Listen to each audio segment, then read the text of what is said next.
Hey, Fish Nerd Nation, this is Crappie Hippie, and I just wanted to come in right here at the start before we get going and let you know that the audio quality on this is a little off.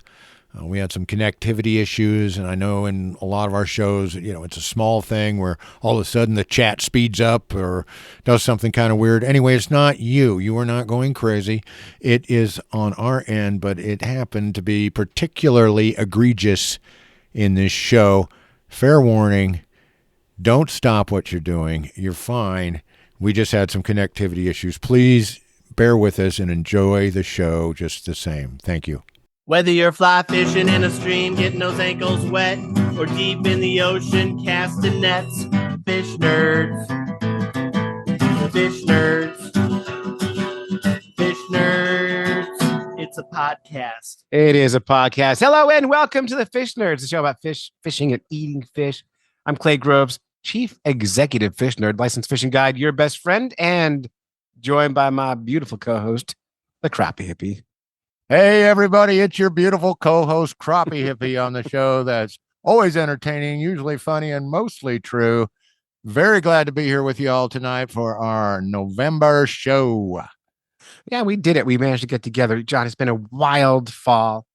It has been a wild fall, and I had knee surgery. That's what we're starting with, brother. Let's hear it. Let's hear it. Yep, I had to climb down my stairs to my studio today for the first time since surgery. 9 days ago. So I hobbled down my stairs, made it down here, and I'm happy to be here. But knee surgery is terrible, John. It's terrible. But I got to experience fentanyl for the first time. Oh, really? Yeah, and it was a delight. Yeah. Well, not to make light of things, but now you know what the crisis is all about. 100%. I'll tell you what. But I'm glad I was in the hospital and I didn't take any drugs home with me. So Okay, that's cool. You're talking to a guy that's had 3 hip surgeries, so I know a little bit, but hip is easier to actually get back on your feet when you have a hip replacement. They tell you, I mean, my first one, they were like 60 days. I'm like, that's not going to work. I had my own restaurant at the time. I'm like, how about 6 days? And they're like, well, if you take precautions, I'm like, yeah, hand me a crutch and let's get back at it. But these are a little more tricky. So I'm glad you got your wheels back on and they went on okay, I guess. I will find out. We'll find out. We're gonna wait till it heals. I haven't given that the full test yet. Okay. No, I'm in a full leg brace, so very stiff and 24-hour a day brace, so I can't take it off and unless I'm showering. So. Oh, okay. But we're doing okay, and that means I'm not fishing though, John. Which is that's tough, man. That's tough. Yeah. Oh my. Well, it's been good fishing. Yeah, we've had a real warm fall here. It's finally turned to actual November weather, although we've got one real nice weekend yet to go. But boy, it's just been slay and slay away if you fish either morning or afternoon. But especially in the afternoon, if it's a nice warm day and you can get down to your fishing spot, we've had a lot of luck, at least in the ponds and the creeks and such around here. Well, what are you fishing for, John? Oh, the Trinity, crappie, bass, and bluegill. That's what we fish for in Kansas a lot. I haven't been catfishing. That's the other. What's after Trinity? Quadrinity? I have no idea.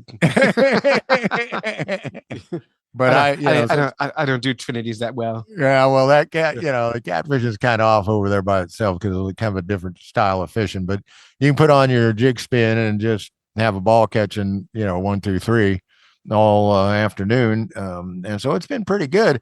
But yeah, even with the weather clamping down, there's still a few that come up on the shore at evening, and as long as you roll it real slow, they're going to respond. So I'm sorry you're out of the action because there is action to be had. Well, and the sad thing, John, I can't get back into the action until February. February, huh? Well, I don't know what the ice is going to be doing. Maybe you won't even have ice until February. Well, the last 2 years we haven't gone on until the end of January, so it's been close. So it's whatever. I'll be fine. All right. Well, you're going to be fine. You're going to be fine. Well, right. John, why don't you give us a rundown of the show tonight? Well, I've got one more thing to take care of first. Can I take care of it? I was moving on. I mean, I do want to give the rundown, but I owe New Hampshire an apology, dude. You do? I do. What happened? Well, I was under the delusion that Massachusetts had the first no lead law for fishing, but it was actually New Hampshire. We love our loons, man. I was doing a history of lead-free fishing write up for the project Laura and I are working on, and found out that, oh no, it was New Hampshire that came through first and inspired the rest. So all apologies to New Hampshire. First in the nation, state. man. First in the nation. First in the nation, baby. Yeah. Yeah. I love New Hampshire. Can't wait to get back there and love you even more now. Awesome. Also, I want to give a little shout out to our Fish Nerds Facebook group. Mm-hmm. I belong to like a dozen groups now. I belong only to the Fish Nerd Facebook group. And you know why that is, Clay? Because it's got all your people. It's got our peeps. It's kind of small. It's kind of intimate. It's a lot of fun, but they're good people on it. I've been in these groups, and the minute they get a little bit of membership going on, or a lot of bit of membership going on, in come the AHs. And AHs, the Animal Hoosiers, the Animal Hoosier, Apple Hoosiers. Apple hole people, the Apple holes, the Apple holes. And I went this latest one, ultralight fishing enthusiasts. I got into that because Tim, I'm in that group. Yeah. Well, I'm out of it because I'm just plain sick of it. Kid got on there with his Walmart rod or Bass Pro rod, whatever. And it wasn't a real nice rod, but he was all excited. Hey, I'm going to test this rod out and tell everybody about it. And, and just saying, instead of saying, hey, buddy, I'd be interested in seeing how you like it because it's a real slow action rod. People just had to flame this kid, slam him to the ground. It's like, gee, many crickets, people. It's just, this is about learning. Everybody's a beginner at one point. I don't care how big an ultralight hot shot you think you are now because you wander around in Bass Pro for 4 hours looking at every god darn rod they got. But you know what? You started out the same way, and this bullying and this bull stuff, it just look. Well, can you tell it's getting under my skin? It's getting under my skin. I can tell you're getting really edgy, but I'm like that. I don't like fishing snobs. I don't like anybody but and the laugh emoji is supposed to be about stuff that's funny. It's not there to laugh at people just because they have a question. Is this a crappie or a red ear? Oh, you ought to know that. Aren't you a dum-dum? Well, like I say, it's a legit question. Somebody's asking it. And a sportsman does not act like that. It's That's just right. What the hell's wrong with people? Yeah, you're getting edgy, John. Like I say, I'm not going to participate in this. I don't care how many good people are part of this group. I'm not plowing through that. I'm not here to curate that. I'm not here, to deal with it. They can go get enthused. And no matter what the poor guy that runs that group says, people be nice, do this, do that.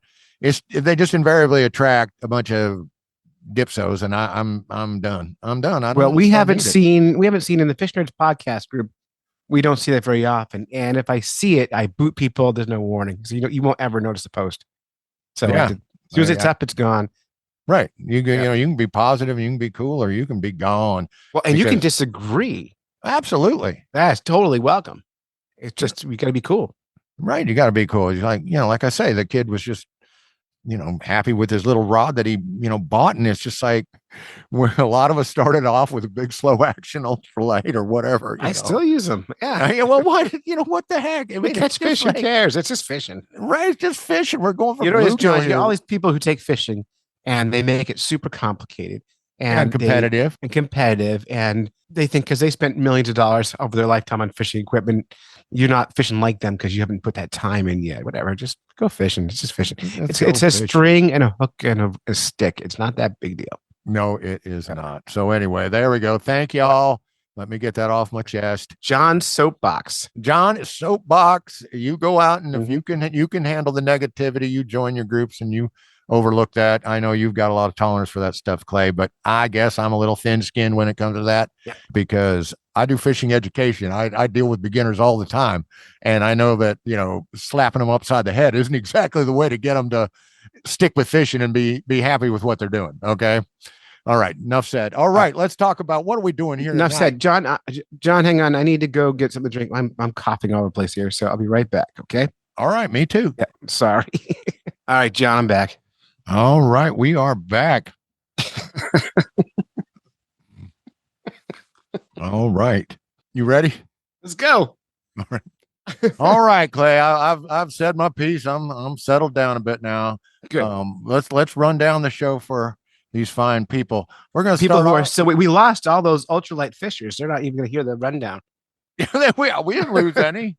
Man, most of them are gonna be on my side. They're gonna be like, Yeah, of course they are. You know, I'm with Crappie Hippie. I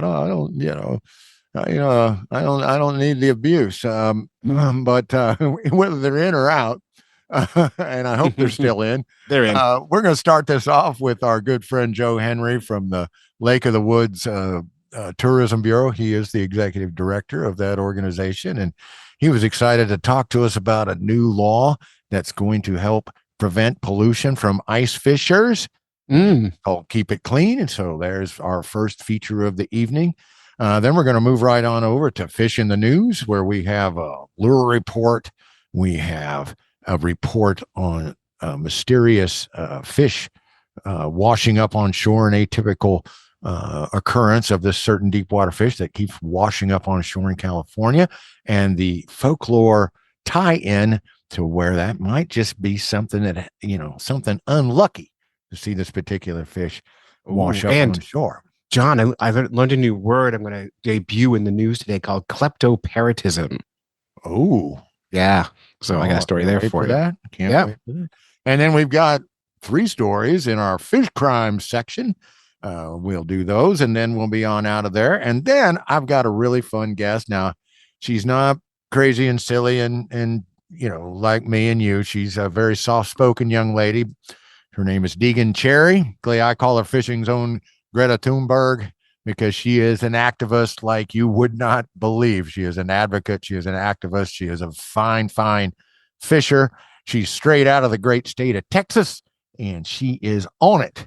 And I cannot wait to introduce you all to this young lady, because she is something else. So that will be our final feature for the evening as far as guests go.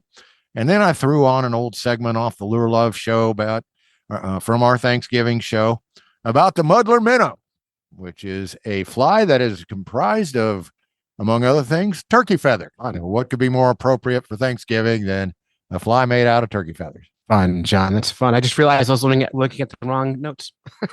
Okay, well I'm not following along with anything here. So I was on a show when I was on December's show. What? Oops. Okay, now is it making sense? Now it's completely making more sense to me. It's completely making more sense. Wow. All right. Well, now that we're on the same page, shall we hear from Joe? Let's go. Let's roll it. All righty. Our next guest up is Joe Henry. He's back, folks. He's back. And you know how we like to do advocacy on this show. We like to hear stories about advocacy. And this is a guy that knows how to get it done. He's connected. He's linked to people that know how to get it done. And Minnesota has this program called Keep It Clean. And it's mainly directed at ice fishers, because 11 years ago or so, they had a big problem where just so much garbage and other things were getting left on the ice that they had a big wind come up, and it was truckloads and truckloads of trash before they could get the beach areas looking the way they should. And people had enough and formed this group called Keep It Clean. And I'm not going to go into it because I got Joe right here, who's an integral part of this organization. So my friend Joe, please take it away. Hey, John. Yeah, thanks very much.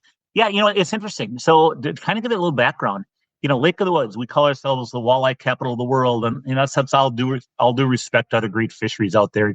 It's a slogan we've used for years, but the bottom line is we have a very, very robust ice fishing destination in addition to open water, right? So we actually do as much business from December through March as we do the rest of the open water season. We get about 3 million angling hours on our ice each winter. Our resorts are following roads. They have special ice transportation. There's hundreds and hundreds of fish houses out on the lake. We have sleeper fish houses that people can stay overnight on the ice and they can cook. And then they got nice warm furnaces and insulated fish houses. It's like a cabin out on the ice while you're fishing. It's enjoyable. Big screen TVs, the whole ball of wax, right? Well, all of that comes to at a cost, because when you have human beings, you're going to have some things like waste, garbage, and you're going to have, where do you go to the bathroom? How do you dispose of, different things, right? So anyway, with all that being said, about 11 years ago, the Friends of Zipple Bay State Park, they do an annual spring beach cleanup. And it just so happened that the wind was blowing in the right way when the ice went out, that a lot of the garbage that was out in front from the ice anglers blew into Zipple Bay's beach. And they had 5 trailer loads full of garbage. And we just said, my goodness gracious. I mean, yeah, we have a lot of ice fishing pressure, but if that didn't blow in, where would it have gone? And if it wouldn't have blown into an area that's watched over, what about the stuff that's banked? You never know, right? So we put together a group of stakeholders, everybody from Lake of the Woods Tourism.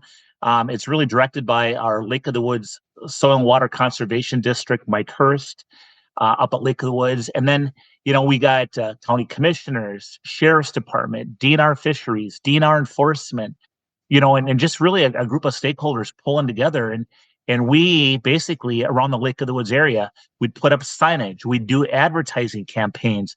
For a while, we made dumpsters available that people could dump their waste when it came off the ice. The problem with that, it didn't last all but a few years, because the amount of garbage got to be so huge that we couldn't sustain paying for the constant dumping of the dumpsters.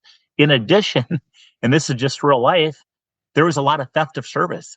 Local cabin owners, other people that weren't out ice fishing were dumping their trash into these. Oh, man. We'd find snowmobiles and grills and TVs. Oh, no. So we finally had to put a kibosh to collecting garbage, but we still do the promotion and advertising and all that stuff. Well, fast forward now, 11 years, the other areas of the state have the same kind of ice fishing pressure if they have good lakes.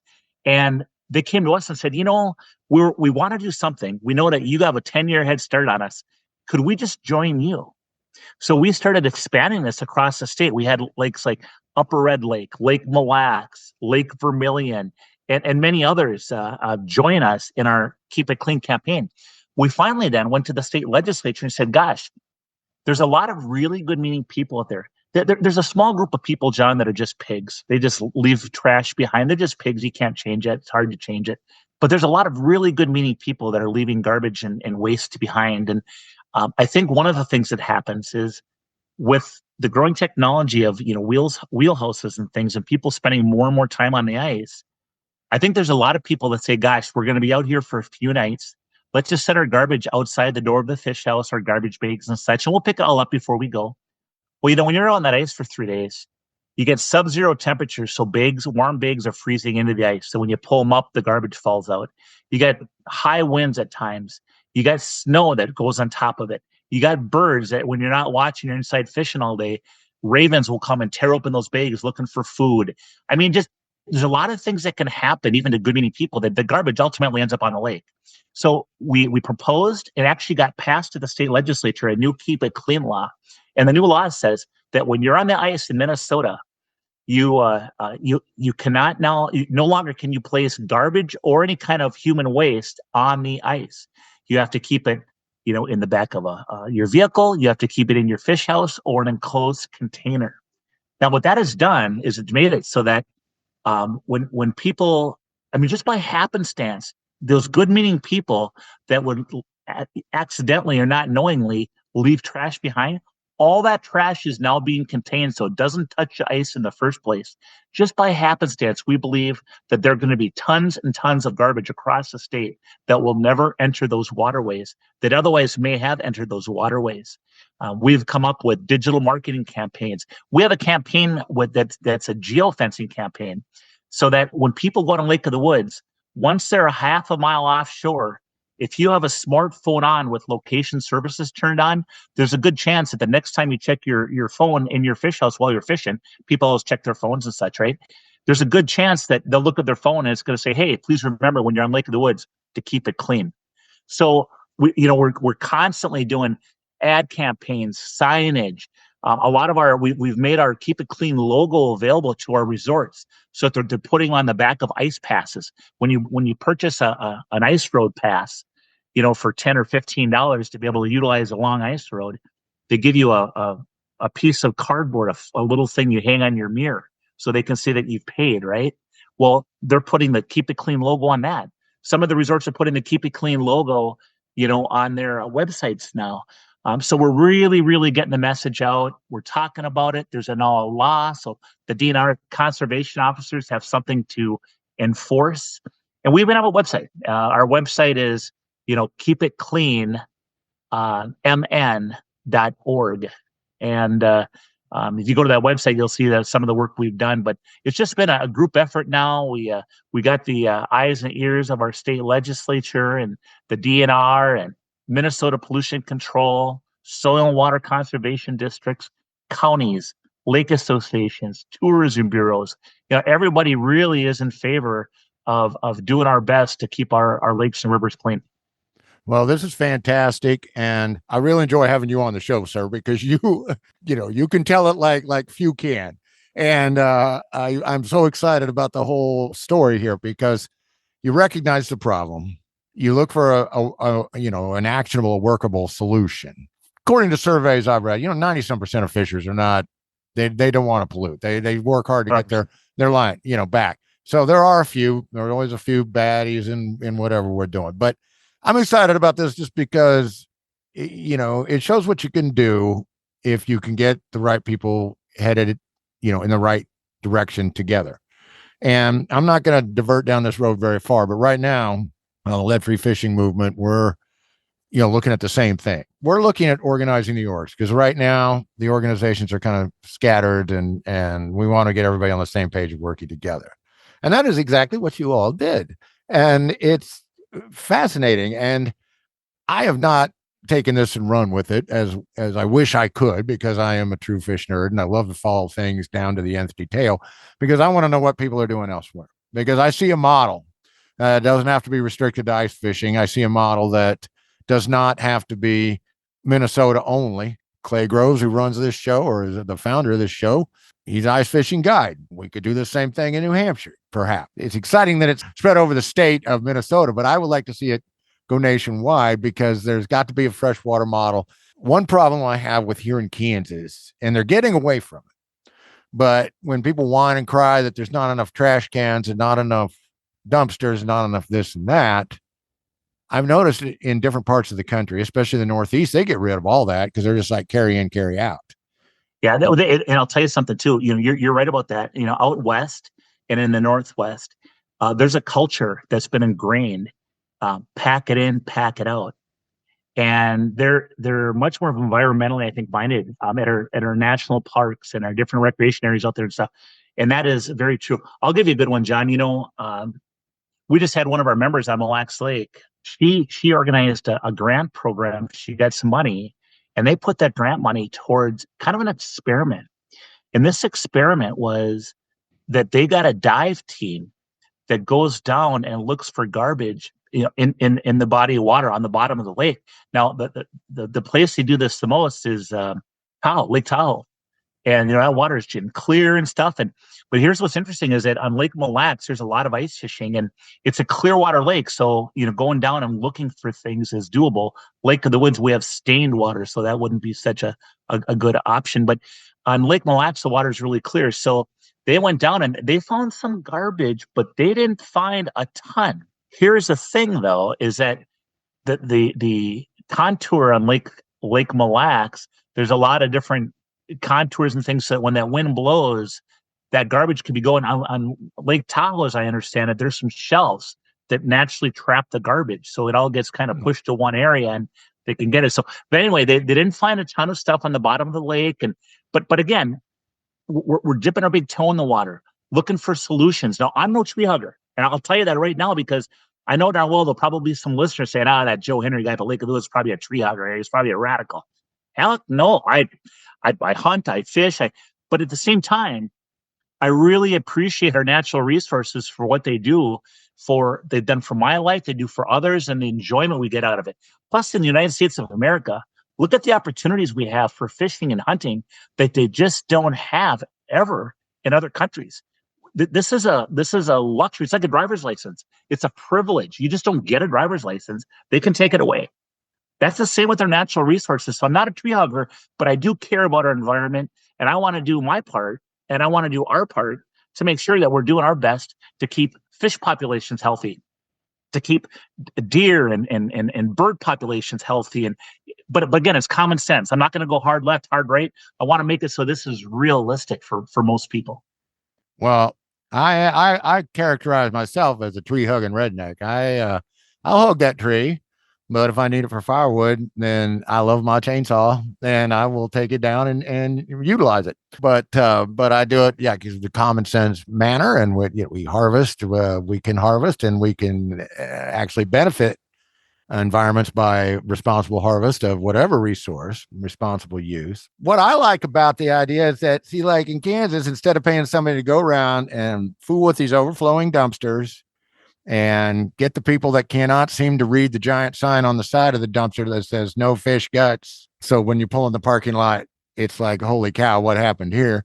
And the trash cans and so forth, and creating this expectation that if I don't have a dumpster or a trash can, I'm just going to throw it on the ground. Then, and not have people go have to clean that mess up.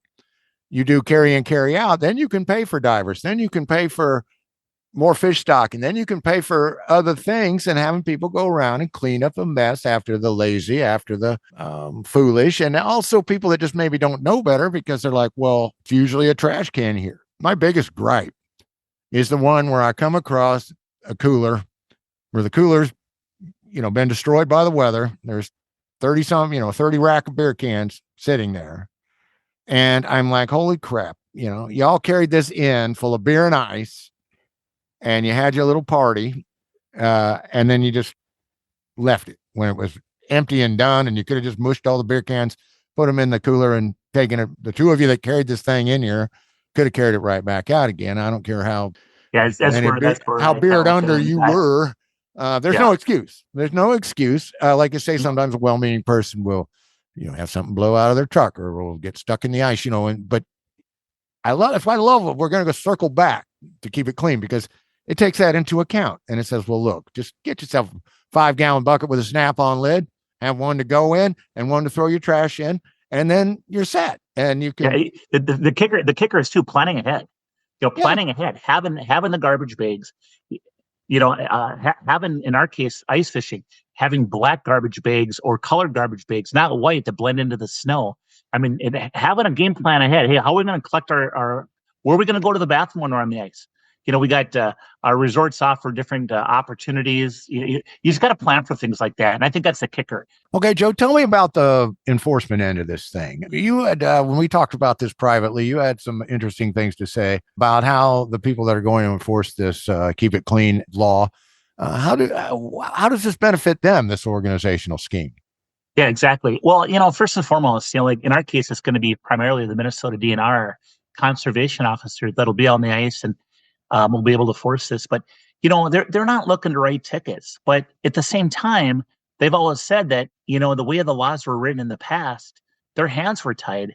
They literally would have to hit the lottery in order to give somebody a ticket for leaving just trash behind and not caring. And that isn't okay either. So they were actually quite enthused about this new law, this Keep It Clean law that says it's illegal now to leave any kind of garbage or waste on the ice because it gives them something to enforce. Now, starting out, whenever you start a new law, you can't take it to the hilt like you maybe want to. So I guess my point is, it's starting out with a maximum of like $100 fine if you've littered on the ice. And, for these conservation officers, most of them are very realistic and they're practical. If somebody has something on the ice and they said, oh gosh, I'm going to grab that. And they're not looking to give tickets. But at the same time, if you get somebody who's a jerk and they have the attitude and they're leaving stuff on the ice, well, there's an opportunity to give them that extra ticket. A law makes it so that, okay, you almost have to have a game plan going into your trip. You got to plan, okay, what are we going to do with our garbage? Are we going to put it in the back of our truck? Are we going to have a separate garbage can in our fish house? Do we going to keep a garbage can attached to our fish house so it doesn't blow away with a big garbage bag liner inside? We'll put all of our garbage in there with a cover on it, like the law says, and then we'll take that garbage bag and we'll put it in the back of our pickup on the way off the ice, and we'll make sure that our tonneau cover's down on our pickup so that stuff doesn't blow away when we hit 35 miles an hour. I mean, all those things are planning ahead, but that's what a lot can do. It can, and they help good meaning people to just make that game plan and before you go into the outdoors, I guess. So we think it's good. And I'll tell you what, in our case, the people that have to enforce the laws and such, they're happy that there's something to enforce now because it's just going to make their life easier. And when it's all said and done, the ultimate goal is going to keep more trash and waste off of our ice, out of our waterways. Well, that is so fantastic because I was a little concerned. I'm like, the only drawback I could see to it was going to add another check box on the list of things DNR and the police have to enforce. But then you came back with this point, and I was just delighted to hear it because, you want to start off a little like, hey, do you know that you aren't supposed to be leaving that bag out here? Maybe they did, maybe they didn't, maybe they, this and that. But it's nice when, well, you can't do nothing unless you see me drive off. And it's like, that's not the law anymore, bud. And I was just going to give you a warning, but guess what? Now you owe the government of Minnesota a $100 bill. How do you like that? You just can't put it on the ice, folks. You don't put it on the ice. Put it in your cabin or in your vehicle. And that way it's never on the ice. It's never going to be an issue. Even plan on, you think about ice fishing, and if you're going to stay in ice for a few nights, then we're going to go to the bathroom, right? So you got to plan ahead for that. Our resorts have porta potties out there. They have different means, but if you're going to be on your own, what are you going to plan? Are you going to bring plastic bags with and take it in, take it out type of thing? And I'll be realistic too, and I'm not going to speak for conservation officers, but most of the officers I talk to say, hey, listen, and this is kind of off the record, and this is their decision, but I'm just telling you the way the world works. If you're out on an ice in the lake of the woods and you got to take a whiz, most of the time they're not going to give you a ticket for taking a whiz. But if you're gonna go to the bathroom in a plastic bag and leave that plastic bag behind, or gonna go out and do number 2 on the ice, and that's a whole nother realm. Yeah, so it's a whole nother realm.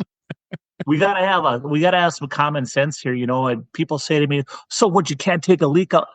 It doesn't come to that. Now, if you're taking a whiz out there and you're a real jerk, maybe they'll write you a ticket for it because they actually could. It's not about that. And it's like we work real close with our conservation officers. We try to keep them in the loop, and we try to help decipher what the rules are so we can better communicate to the anglers that use our waterways. Here's what they're looking for. Here's what you need to do. But I always remember I was asking questions that I hold meetings with our resorts and different stakeholders, including the DNR. And I remember one time I was asking probably a few too many questions, trying to understand, because the conservation officer said to me, Joe, that if you ask whatever question you ask, I'm going to have to give you the correct answer. I quit asking questions. Well, I'll tell you what, first of all, I'm friends with Meg Carney, who has the Outdoor Minimalist podcast, and she is not shy about discussing how to do number 2 in the woods and the responsible way to dispose of anything that's coming out of your body, actionable ways to take care of it so it doesn't ruin your hike. She's been more into mountain biking and hiking. She's not a fisher, but she is not shy.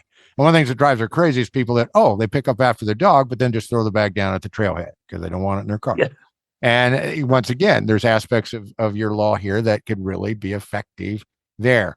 But come on. All you got to do, get a 5-gallon bucket, get that pool noodle that nobody's using no more, cut a slit in it, put it on the rim of that bucket. Now you got a seat worthy of a princess where you can do your business, and then you can just clap the lid on that bucket. And then when you get to the dumpster, you can just pull that trash bag out and situation solved. But believe me, ice fishing is the planner's sport. Fishing is for sure, but this is a kind of a combination of fishing and camping. So you better plan. You're going to be out there if you're going to stay on the ice for a few minutes, or even if you just go out fishing for the day. I mean, Mother Nature calls. You've been eating more than you've been drinking. Right. Whatever. If you are out on your own and having a lugaloo or having a 5-gallon pail with, like you said, a noodle and stuff. But that plastic bag deal, a lot of times people will go bathroom in a plastic bag. They'll tie the plastic bag tight and they'll put that in a closed container outside. It freezes, and it's a nice way to dispose of waste so that when you go back, you'll have one big garbage bag full of the little garbage bags, and it's frozen and it's easier to deal with. Put it that way. But again, it's the responsible way to manage it. Brilliant. Freezes it. Yep. You can save it for later for pranks, or you can just throw it away. But yeah. I mean, but it's a very, very easy solution. I mean, it really is. That's the magic of this. It's really not that hard to get on board with this and just do the right thing.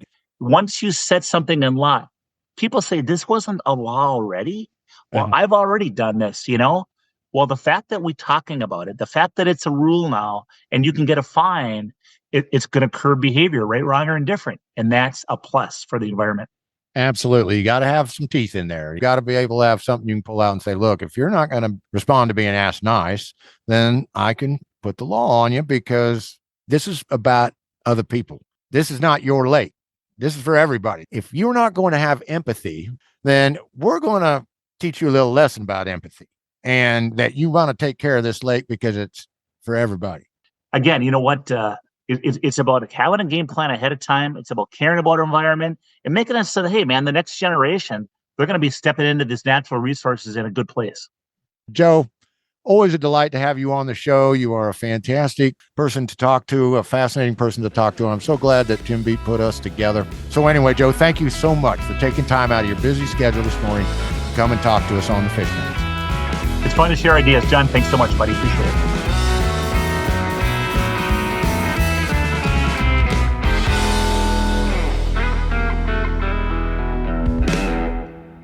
All right. Well, that's a really good piece, I thought, because it replaces an old law that didn't make a lot of sense. I like common sense stuff, and I like stuff that helps law enforcement do their job without making them go through a bunch of hoops to do so. I mean, the idea that you got to catch somebody driving away from their trash pile before you can cite them for littering, come on, that's beyond ridiculous. I mean, it's a 1 in a million. Like Joe said, it's a lottery, right? Right. John, have you ever come up on an ice spot after an ice shack's been there for months? No. It is I came up on one a few years ago in Madbury, New Hampshire, and the entire square where the ice shack was, it must have been in that one spot forever. Just they didn't move it at all, just kind of bumped it up. And the ice fishing holes themselves were just all yellow, like where they refroze. So it looked like just frozen pea. And then in the ice between the holes, you can see it was frozen beer cans and plastic bottles and all kinds of stuff frozen into the ice, like 6 inches under the ice. Like they've been throwing the trash there all winter. Yeah, so anything to do to limit the amount of garbage going in our waterway, I'm all for it. John, you ever accidentally do a mess like that? Like ever accidentally litter and you can't do anything about it? Oh, well, sure. I mean, I've had hats blow off. I've had occasional sandwich bag, blow off my lap while I was opening my chips or something. I don't know, but yeah, but not in any degree like that. No. I once left the entire floor of an ice shack frozen into a lake to sink to the bottom. I had built it was my first year with a hard side ice shack, and it was on Lake Chicora, and had skis in the bottom, and I built it on the ice. So I brought it out in pieces and built it out there. And then I didn't know about bumping them up, which is like where you jack them up and you put blocks under the runners so your runners don't freeze into the ice. So my ice shack, the entire floor froze under the ice, and I wasn't able to chip it all out. I got most of it out, but left the skis and runners and parts of the floor several, maybe 8-10 inches under the ice. And then so somewhere about 12, maybe 14 feet down on that lake is still parts of the floor of my ice shack. It wasn't garbage necessarily. It wasn't like plastic trash bags. It was wood and skis. And well, see, that's that's kind of like losing your tackle box. I have been lucky that I have never had a tackle box go over, but I know, I mean, crappie stoppers had it happen. Tim Tackle Box Beats had it happen. We've all done it. Yeah, there's a lot of just full tackle boxes sitting down on the bottom of the lakes. I don't know. Maybe that's what makes fish so lure wise. But anyway, right, they go down there, they catalog them all, and like, hey, Joe, have you seen this one before? That's right. That's right. That's a spook. I might eat that one. No. Now forget those things, man. Never again. Yeah. So anyway, I'm a big advocate for seeing this spread beyond Minnesota. I certainly am. All right, bro. Let's move on to the news. What do you say? All right, I'm gonna see if I can hit the right button. I think it's the orange one. It is. Everybody loves their fish in the news. All right, John. Yes, you got everybody some big ones here, don't you? Oh, well, I do, because everybody loves fish in the news. You know that. I didn't know that. You do know that, and this first one I've got is just kind of fun, and it's only for the severe lure geeks out there. This gentleman wrote a story about his mental travels, his experimentation, his design journey to creating a slab spoon for white bass. And I assume this would work for stripers and wipers as well, and probably in a smaller version for your white perch. I think it would work for also for black bass as well. If you're needing a jigging spoon that you're using a deeper water, but he, basically has a slab spoon with a French spinner blade on it. So as it descends down, in addition to sort of wobbling, it's got a spinner to kind of slow it down a little bit, push a little more water, give it a little more action. And it's called the White Tornado. Good name. Yeah, it's a great name. And of course, it's about white bass. So you got my attention immediately since they're one of my favorites.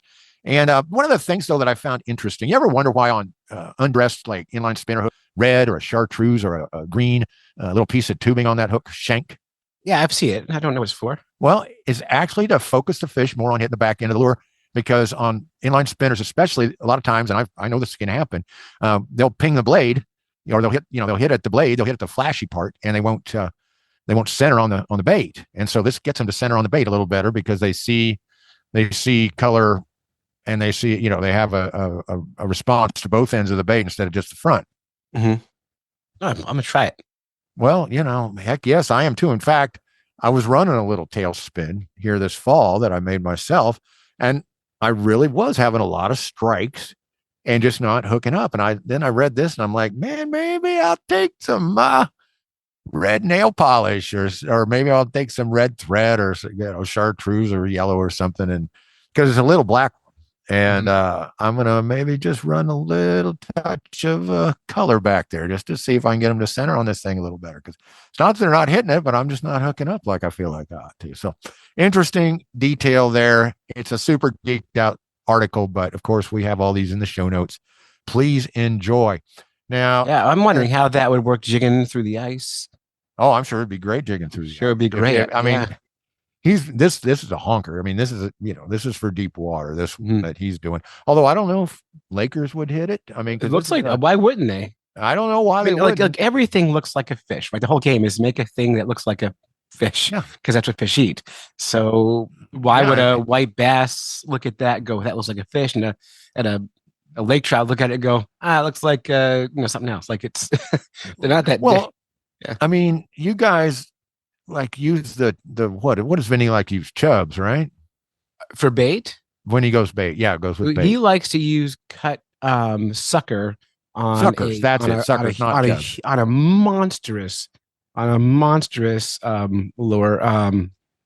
My brain just turned out the name of the lure. What's a jig? Like just a huge jig. Okay. Yeah, and it's monstrous, and it looks like nothing. And the fish eat it because it has meat on it.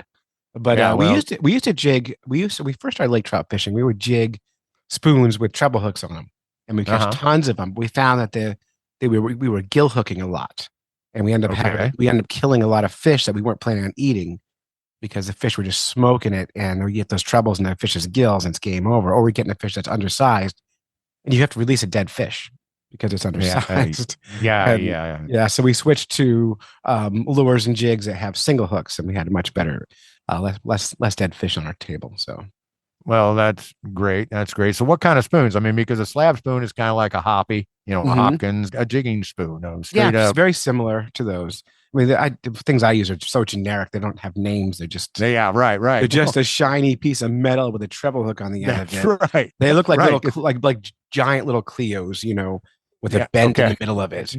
Oh, that's one of my favorites too. Let's not sidetrack down Spoon Avenue.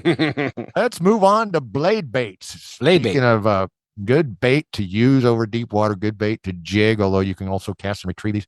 SteelShad is one that makes a really fine blade bait. The old Silver Buddy was the original, and if you're not familiar, it's kind of a shad shaped lure body just cut out of a flat piece of steel with a couple little weights screwed into the front to give it some action, give it a little weight, give it a little head down thing as you retrieve it. It has, most of them, the original Silver Buddy has 3 line ties, so you can run it at different angles, like, I don't know, an Angle King from Glasswater Angling. Why not?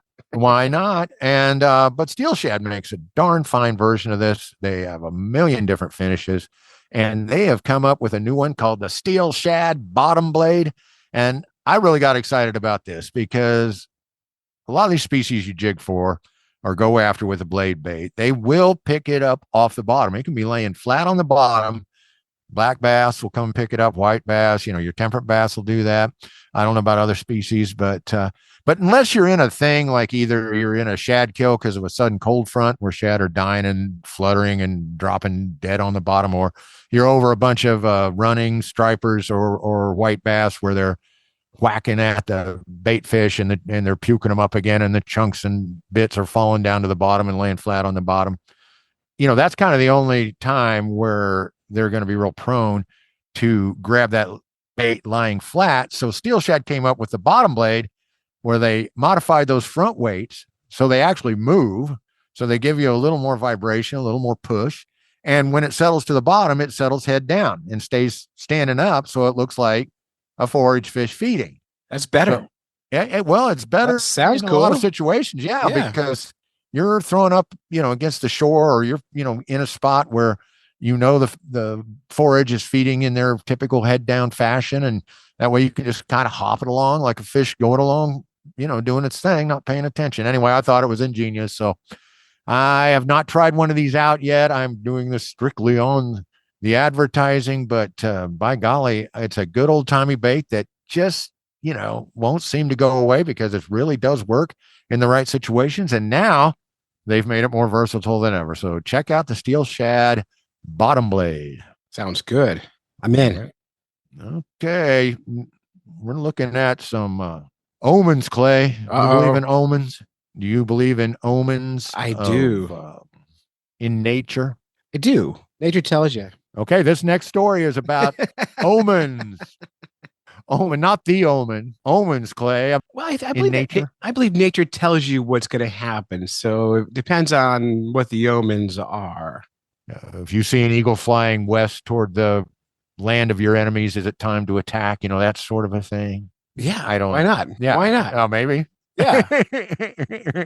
Well, we don't live in that kind of culture anymore. But when a deep sea creature washes ashore, the whole thing is steeped in folklore, apparently, especially Japanese folklore. And they have had 3 oarfish. You know what an oarfish? OARFISH, oarfish. I do know what oarfish is. That like just giant, like weird looking flat fish. They are giant. You see, I've never seen one. Do people see them alive ever? You only ever hear of them watching. And that's, I think, maybe. I mean, it'll come up as shallow as 300 feet, but it tends to hang around under 1,000 feet as, to 3,000 feet is more of its preferred habitat. Of course, got a huge eye, and they're 9, 10, 11 feet long. I mean, they're cool looking. They're flat, kind of eel-like shaped, and got a lot of tendrils and things for sensing things around them and feeling vibrations in the water. Anyway, they have had 3 of these wash up in Southern California since August. And this whole article is about how in Japanese culture, when deep sea animals wash up on the shore, it's a prophecy of doom, earthquakes in particular. Now, this article is on NPR, which is just up our alley because NPR is really geeky. And so, a lot of this folklore, a lot of this folklore has been translated from sailors and so forth back in the day, coming from Japan. So we, there might be more of a cultural filter there. But the idea is when deep sea creatures end up coming up shallow, coming up more to the surface, that's a sign that maybe earthquakes and tsunamis are afoot. Ooh, now is there anything supporting that? Actually, at this point, no. Because, but it's interesting because up until now, there's been only 19 oarfish discovered on California shores since 1901. Now all of a sudden we get 3. That's a lot, man. Yeah, that's definitely a spike. But people were, could this be used for disaster mitigation? Right now, there's not a strong link. But some of the accounts known in the centuries past say that they are messengers from the dragon, the dragon of the sea, the dragon of the ocean, Ryugu no Tosaki, and messenger from the dragon's palace.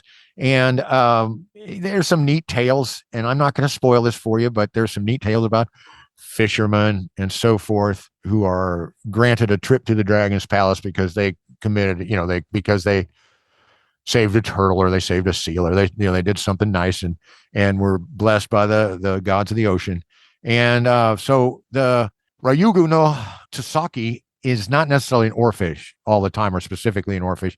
It's just any of these messengers, any of these servants of the dragon of the sea. So anyway, it's a cool little article, and it's interesting as heck to me when something like this happens, and there is a picture of a poor dead oarfish, but the perspective is great on it because you can kind of see how long this thing is. I mean, it's a big one. And anyway, fantastic in terms of fantasy. Yeah, I'm not saying a good thing, but it's definitely a fantastic thing because it ties into legends and fantasy and just the crazy cool nature of things that swim way, way down there. That's amazing. Pretty amazing. Pretty amazing. That is all we got in the sort of benign, regular stories. You ready to move on to some crime? Well, I'm down with some crime, John, and I have a story too in a bit too I want to do. So, yeah, well, you want to do it before we go to crime, or no? Let's do crime first. Let's do crime first. Hey, I like some crime.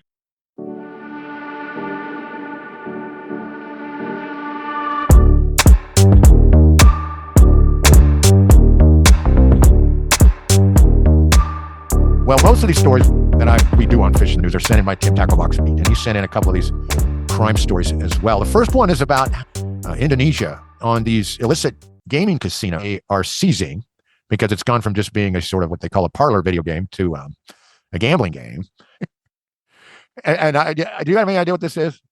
I don't have a clue.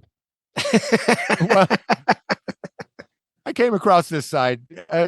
Tim sent in several of these stories about these raids and how this fish shooting game is almost always among the ones seized because it's kind of like I don't do casinos. Have you ever done a casino? Yeah, I've been to a casino. I don't gamble much. What I learned about casinos, John, I don't wonder if you know this, but sometimes, like I went down to Foxwoods Casino in Connecticut, and I learned that they have free drinks. And so my gambling at Foxwoods, I went to the cheapest slot machine I could find. Right. And I had a bunch of cash in my pocket. And when the server comes around offering us drinks, I order a drink and I tip her $20 right then. Boom. $20 tip. And I said, just keep them coming. And then I just hit that one slot machine and I chit chat with my friends and I just gamble ever so often. On the nickel slot. On the nickel slots, but I don't put that many nickels in. So that's all I really know about gambling is I know I can't win on the gambling, but I can get cheap drinks. So just that one $20 tip, but I probably drink $30 of alcohol. So worth it. Right. But that nice tip right off, keeps her on, you're on her radar. Other than that, I don't gamble. We have a new casino being built in my town here and everyone's like against it and stuff, but I'm like, I don't care. It's a free drink. Yeah, so I might go. I don't have poker aptitude for reading tells and doing any of that. Well, I can't afford to lose anything. Never bet more than you can afford to lose, which leaves me out. Right. Can we bet with peanuts? Can we use matches? They don't go for that. So my thing though is because I not worth a darn playing against real people like blackjack and craps and all that and poker. And I don't trust electronic machines, which is all your slot machines and things like that. And that's what this is. It's a video game, and this site called Game Finery is kind of a video game marketing site, and it explains or tracks what sort of games are popular and where and so on. So it was one site where I played, and what you do is you buy. I mean, you can either play against the machine, or you sit at a table with fish tank, and there's all sharks, whales, perch, all kinds of stuff swimming in there, and you have these fish cannons, and you got to buy your ammo, okay? And you can buy ammo that only costs a small amount, only costs, let's say, 1 unit of monetary value, or you can get more powerful bullets, more powerful shells, or whatever you want to call them, to run through your fish cannon that have more oomph to them because you have to kill the fish to get the points. So once you've won, once you've taken down the fish, and then the points go into your, you get points, and I guess you get a payout. Yeah. And if you win amongst the other players, you get a bigger payout. And but of course, if you shoot let's say $100 into a fish, but you don't kill it, somebody else does, then they get everything. So you kind of play against the other person. You watch some guy trying to kill a shark and he's shooting at it and shooting at it, and you kind of maybe just come in at the end and fire one time and take it down, then you get all his money. That's pretty good. It's pretty good, I guess, if you're good at it. But anyway, if you're the loser, it's not so good. Yeah, but see, I can't. I can't. That doesn't sound enjoyable to me. Mm-mm. But for people that are into hyperstimulation, I guess it's a more expensive alternative to really salty French fries or something. And so anyway, that's one crime story. The casinos are getting raided, and they're preventing a lot of these old people and some of these gullible people from losing their shirts playing fish shooting games. Yeah, up here in New Hampshire, we've got the largest arcade in the world. It's called Fun Spot. And I bring my kids there and they play this game. I don't know what it's called, but it's 4-on-4. It's a tabletop game. So it's a flat screen that's on the table, and you put your money in and you get to aim these harpoons at different fishes as they swim around. And the bigger the fish, the more points you get. But the big fish are surrounded by like remoras and other things that get in the way of your shot. So if you're lucky, you get the big shark and you win the big money. But they play 4-on-4, and it's addictive as all get out. And when you win, you get like 10,000 points, and you get like 100 of these, the tickets you get at arcades that you try for prizes. Right. So we end up winning like hundreds of tickets. And you think, man, I'm going to go and get a great prize. And then you end up, you can get a pencil with a fuzzy head on top of it. Yeah, for 10,000 tickets or whatever. Right. On the wall, they've got video game systems you can win, but they're like millions of tickets deep before you get to any of that stuff. So, wow. Well, see, that's it. That's the same. This is obviously the same game because the game was originally designed for that sort of arcade, but they've changed it into a cash game, and where they've done that, they're after them. They're after them. Mm-hmm. But, well, anyhow, let's move on here. Remember the story I did about the totoaba? The fish that they want the bladder out of because it does something to increase your virility. So I'm carrying on that story. Yeah. Well, I mean, I almost, like I said, every time, almost all time, anytime we're looking for a rare thing for people to eat, it almost always has to do with making men be more manly in bed. So, well, there is a push by various outdoor groups to stop the trade in it's called fish maw, and it's swim bladders out of fish, and they're not only medicinal, but they're just certain dishes in Cantonese cooking, for example. It's a required ingredient, or you're making a medicinal soup and so on. But anyway, the amongst enforcement and advocacy groups, it's called the cocaine of the seas. These bladders, because these targeted species, they're going into places like Tanzania, they're going into places like Papua New Guinea. They're going into places with depressed economies. They're driving the small fisher out of business because he's just got a little rowboat or a little outboard motorboat, type of thing. Anyway, it's gotten to be such a lucrative trade that there's some serious electronics and serious boats and serious harvest implications for these various species. Anyway, this article is about how, people are banding together. Dried fish bladders are not something most people would expect to compare to cocaine. No. And yes, it's another cocaine and fish story, but coming in through the side door this time. This is just a reference. There's no actual cocaine here, but it really is. We could compare it to another drug, but anything where we're getting a lot for a little. And but anyway, dried fish bladders are not something most people would expect to compare to cocaine, yet that appears to be the world in which we live. Recent reporting from Joe Chandler at Nature magazine explores the growing popularity of a substance oftentimes referred to as cocaine of the seas, also known as fish maw, which is made from, you guessed it, dried fish bladders. Wow. So who thinks of these things? What the headlines? Or but who thinks about like, okay, I got a fish, I'm going to eat it, but that bladder sure looks good. Maybe try that out and make a pill out of it or something. Well, I'm speechless because it really is. Once again, there are deep dive geek outs everywhere you turn, and I'm sure someone's written a book about this, and I'm sure there's people on one side that say, oh, it works and you just got to have it, and there's people on the other side, even in these countries, that are just like, eye roll. That's something the old people do, or that's something, traditional people in some social group do. And that's not the point. It's just wherever there's money, there's going to be crime. And when you can fly under the radar and, make something out of nothing. And that's just mainly being good at finding and catching fish. Well, you end up in a situation like earlier this year. Authorities in Hong Kong seized over $750,000 worth of smuggled animal parts, including fish maw, that were on their way to Vietnam. And that's another thing about this. You do not need, it's not like smuggling baby rhinos. It's, it's, smuggling something that can fit in a couple of big sacks. Right. And, or get compressed into bricks or get, made small so that it can be shipped and hidden. And they're after it, but it's a world trade thing. So it's going to take a lot of cooperation between groups. But I'm just glad to hear that there are people concerned and taking the big picture too, because fishers professional commercial fishers in Tanzania or Papua New Guinea or anywhere else in Mexico and so forth, these guys are just trying to feed their families.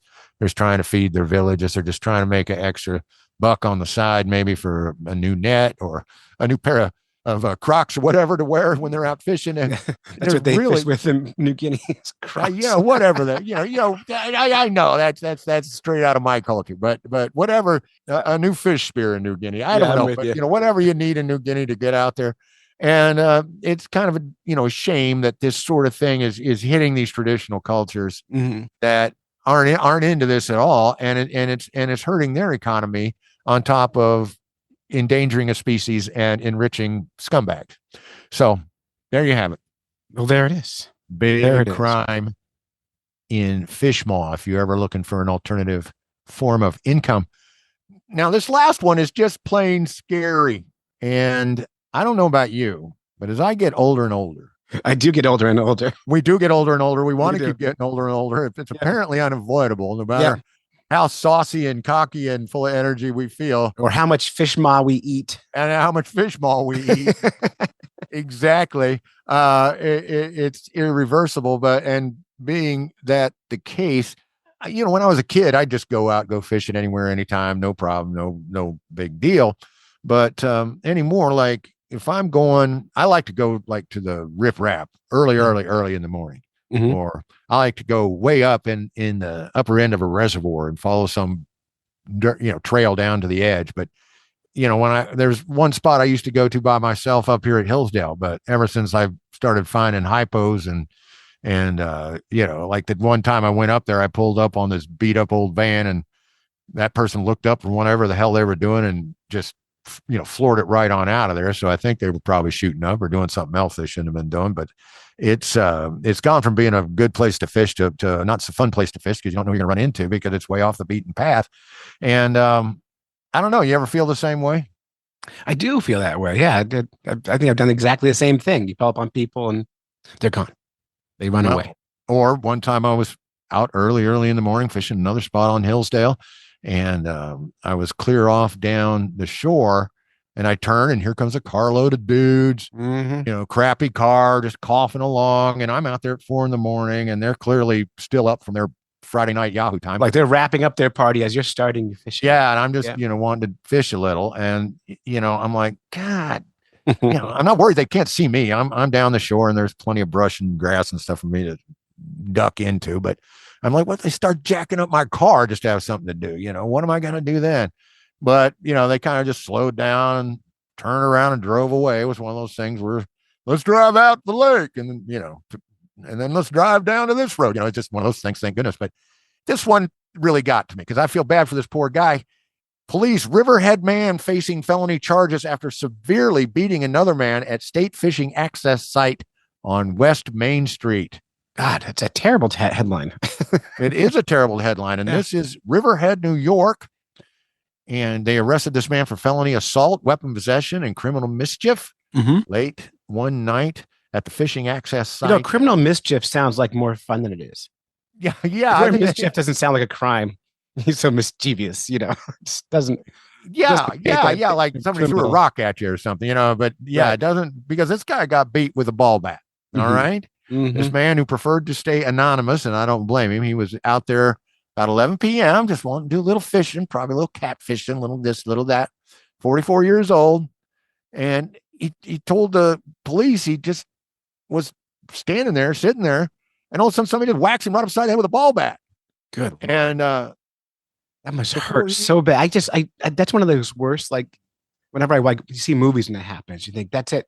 Like I stubbed my toe and I'm like done for 2 days. I can't imagine being hit Yeah. like with a baseball bat. That just sounds awful. Yeah, and be hit, it said in the face, which I mean, it's Oh, just like you man. look up and all you see is some white ash coming right at you, Ugh. and white ash wood, and but and the guy looked up, I assume through the blood running into his eyeballs, that to see this guy run off into the brush, and he managed to get his phone out and called the cops, and they brought a dog, and that dog took about 5 minutes to run this guy down. He was off hiding in the bushes. But it is on the lower Peconic River. It's a fishing access site. It's a rather desolate area. Of course, it's unlit. It's just a place to go fishing. In fact, I love this article. It's the lower Peconic River fishing access site, because it's out of a local paper. This kind of a warning article to other people in and around Riverhead about if you're going to go out fishing here, you better take a friend. The lower Peconic River fishing access site is a desolate area located off a narrow, unlit driveway on the south side of West Main Street, roughly across from Snowflake Ice Cream. And Roughly. Yeah, They're giving well- away the good fishing spot, John. They're spot burning. But actually, if you fish that's there, right. if you fish there, put your waders on and then dress like a catcher, so you're protected from the baseball guy. Wear your catcher's mask. Yeah. Yeah. But don't you want to get, I mean, I love the ice cream places in your part of the world. It's great. I want to go try Snowflake ice cream. I'm there. Yeah, sounds I'm great. so there. I'm so there. Anyway, Sherville Rush, 47 of Riverhead, was arrested by the Riverhead Police Department headquarters, where he was charged with a variety B felony, a D felony, and an E felony. So they're just kind of throwing on that criminal mischief at the end Sure. just because they could, because it helps the DA out. A class B felony is pretty darn serious. That's first degree assault, and that can carry some pretty serious jail time. Anyway, the victim was transported to the Jewish Medical Center in Queens, because when you get hit in the face with a baseball bat, there might be some other sorts of contusion or whatever they call a contusion on your brain. Hema something rather, right? But It's a anyway, bruise. Brain bruise, it's a bad one. It's got to be a bad one. Anyway, anybody else that can add information to this case, whether you heard this guy making criminal threats or that he's got some problems, the DA wants to hear from you, because if he's making a habit of this kind of behavior, they would sure like to know about it. But anyway, outside of scaring the people around Riverhead and old farts like myself, I really don't see what his motivation was. Some people just are horrible. Yeah. Luckily, most aren't. But man, when they are, they are. So Yeah. It's like Yeah. vast majority. I mean, it's Yeah. true, but this is just sad. It's sad. It's scary. And you've got a story that's not crime. Let's move on.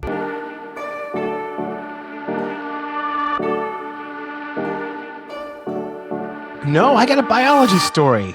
All right. Yeah. So as a kid, I lived in New Jersey, and we would go flounder fishing a lot, ground fishing for flounder.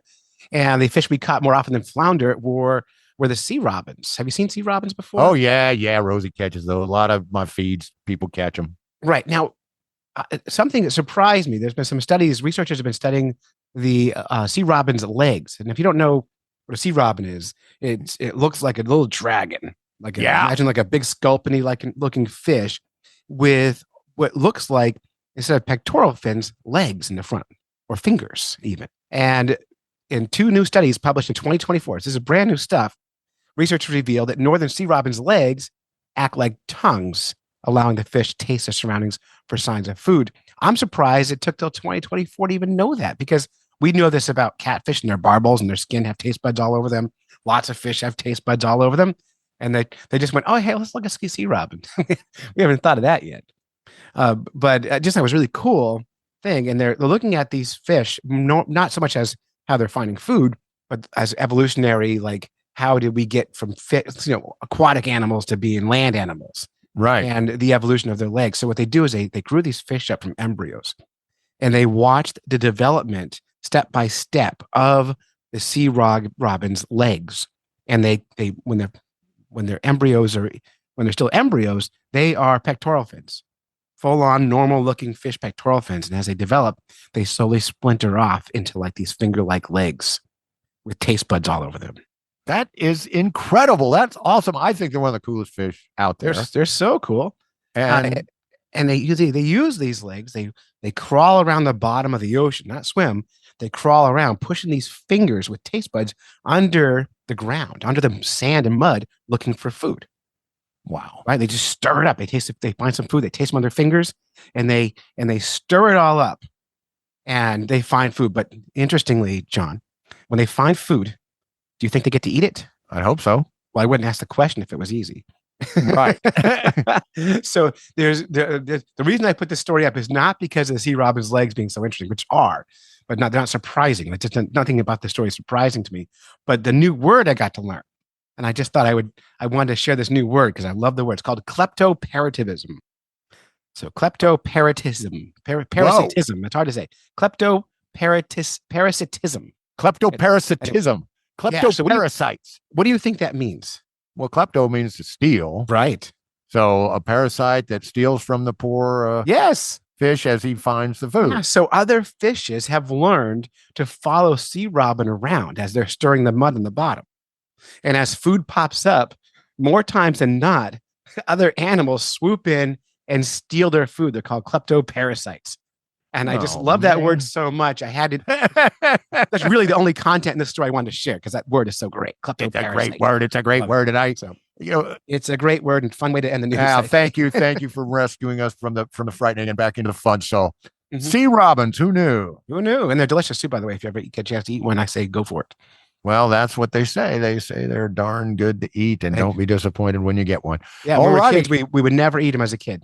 It never occurred to us. The captain of the ship was always mad at them and could have made it a big deal. So there it is. That be that. And actually, now I feel like they're too cool to eat. I'll just go ahead and eat. Well, what you could do, John, I bet if you lick a sea robin's leg, is it the same as French kissing it? Oh my God. All right. Come an easy mark. All right. Get us on out of here, funny guy. Fish in the news. Everybody loves their fish in the news. All right, Fish Nerd Nation, I am very excited about the next guest we have coming up here on the show. I want to start this off with a little story, if I might. I was doing some research on Aaron Reed's book for episode 342, the gentleman that wrote the book about fly fishing the Austin area, the Edwards Plateau. That was a really good book. I had a lot of fun doing that with Jeff. But in that book, I came across this young lady's name, our next guest's name. And, okay, really cool, and go on, start working on another thing. I'm helping Rosie and Jeanette get their piece together, Rosie's first piece as an independent kid correspondent for the show. And she was doing that talk with Andy Weiner, who is a principal player in Reeling in Serenity, a group that helps people turn to fly fishing to cope rather than alcohol. And he had published a book, Down by the River. I hope you all remember that one. Anyway, this young lady's name came up again because she donates flies to the Reeling in Serenity fundraisers. And then, this is all basically in the same week, right? While researching the spinning fish in Florida, I come across this young person's name again. She is a youth ambassador for the Bonefish and Tarpon Trust. So I am somewhat of a fatalist. I was like, this is telling me something, right? This is telling me something. This is telling me I got to get this young lady for the show. So I got in touch with her dad, and we started going back and forth. And he sent me some information on some of the things she's been up to in her young life. And I'm just going to take this in chronological order. So hang on and hang with me. Here we go. She started fishing when she was age 2. She started fly fishing when she was age 4. By age 6, she had decided to hang up her spin casting rod and dedicate herself wholly to fly fishing. At age 8, she broke into outdoor writing with an article that she wrote for Dun magazine. At age 9, she started doing public speaking, and her first event was at an environmental symposium in Atlanta, where she did a talk called The Future of Our Rivers.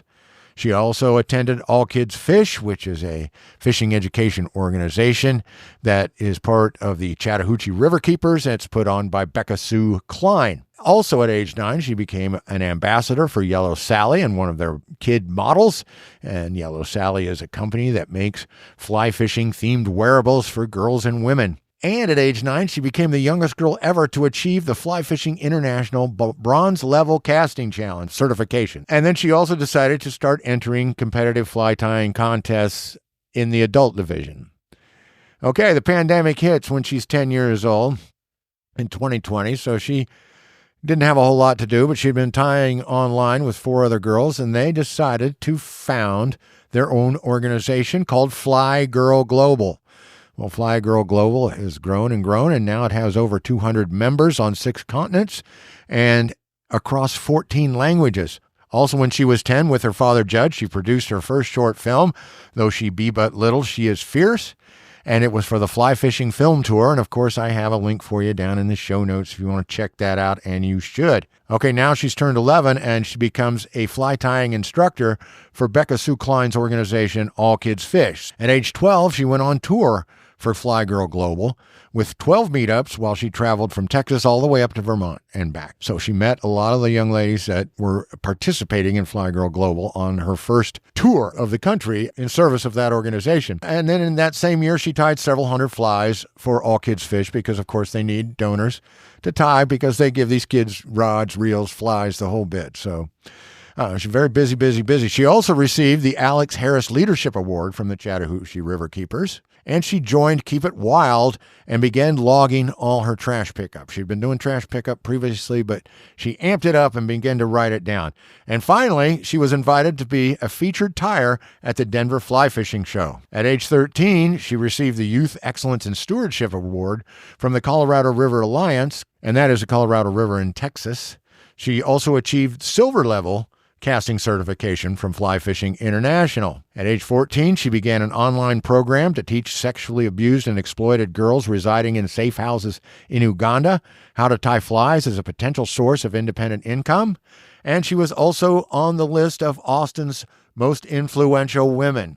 Oh, man. All right. It keeps on going. Hang with me. She is a mentor for the Mayfly Project. As I said before, she's an ambassador for Yellow Sally Outdoor Wear. She is an ambassador for Keep Nature Wild. She is an ambassador for Miss Mayfly, which is a company that makes waders with women in mind. And finally, as said before, she is the youth ambassador for the Bonefish and Tarpon Trust. Her motto for a living is the best fly fisher in the world is the one that has the most fun.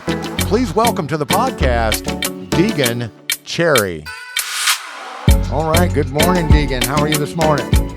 Good. That's awesome to hear. I'm telling you, I'm more than good. I'm excited. All right. I'm very excited about this. I was walking my dog this morning, and he started doing zoomies around the yard, and I just joined right in with him. I was so excited. I mean, I just ran in circles with him till I got dizzy, fell right on over. Getting to interview you is exciting as heck to me. You know, let me start off with your age. I mean, your daddy sent me a resume and all this different stuff. And I thought I was reading like the resume of a 48-year-old PhD that teaches college somewhere. Okay. You're not quite that old though, right? No, I'm 14. You're 14. All right. 14. Oh boy. Tough age, but a magical age as well. Super cool. All righty. So I don't know where to begin. I, came across you a number of ways. Saw you in a book. I heard a couple of another author talk about you. I was doing some research on the spinning disease thing down in Florida, and your name just kept popping up. And I'm kind of a fatalist. I was like, this is a sign. This is a sign that I've got to get this young lady for the show. And I'm certainly glad you came in here today, but I am at a loss as to where to start. What is on your mind this morning? Let's just start there. Yesterday, I did a Mayfly project outing and a river cleanup, and then I tied flies with one of the 5-year-olds from Fly Girl Global. Wow, fantastic. Did you find time to eat? Yes. Good. Take care of yourself. All right. You're going to stay busy like that. All right. A bunch of things right there. Boom. All right. Way to get us going. Tell us what the Mayfly Project is. So the Mayfly Project is an organization that takes foster kids and teaches them how to fly fish.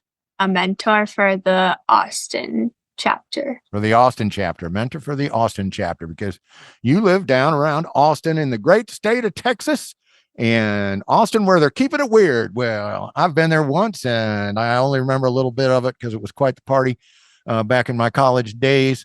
But really aching to get back and fish that Edwards Plateau and enjoy some of that stuff. I know that's a place where you like to go. How does the fly fishing help these foster kids out? It just teaches them to do something, and it's really fun, and it's a time for them to get out into the outdoors, and it teaches them about conservation. Okay. And I would imagine that, I mean, fly fit, all kinds of fishing can just absorb you. It can just take your mind and set it someplace good and keep you there. But especially fly fishing has so many facets and there's so many rabbit holes you can go down, whether it's becoming very good at casting or building rods or tying flies or conservation or writing or any of it. Do you see that a lot? Do you see a lot of the kids go ahead and pick it up and carry on? Yeah. Okay. You ever get a kid that's like just clear ate up with it right from the get-go? Yeah. All right. That's awesome. That's so awesome. I'm starting to do angler education myself. And I did 3 clinics for Endless Outdoors, which is an organization up here in Eastern Kansas.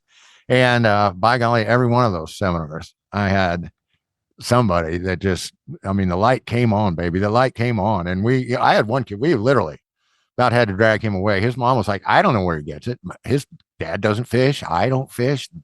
Nobody in our family really fishes. I'm just so glad he could come out here and meet some other kids that like to fish because he fishes in the backyard.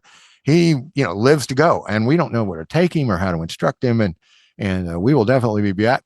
We will definitely be back for this sort of thing. So hats off to you, because I can imagine how healing that is to get out there. I mean, there's nothing like the sound of running water, right? Nothing like the sound of a stream, is there? No. And it just feels good. So fantastic. Well, I'd heard of the Mayfly Project, and that's really, really cool. A mentor in the Mayfly Project. Let's move on. You mentioned Fly Girl Global. Fly Girl Global. Tell us about that. You and the 5 girls that started Fly Girl Global. Tell me how that came about. So in 2020, when there was COVID, I was tying a lot of flies because we couldn't really go out and do anything. And so my dad found other girls on Instagram for me to tie flies with. And it kind of started a group. And now we have a bunch of different girls on 6 different continents. We're working on Antarctica. Haven't gotten there yet, though. I love it because I can see some scientists down there. It's like, winter's still not over. They need to find something to do sometimes.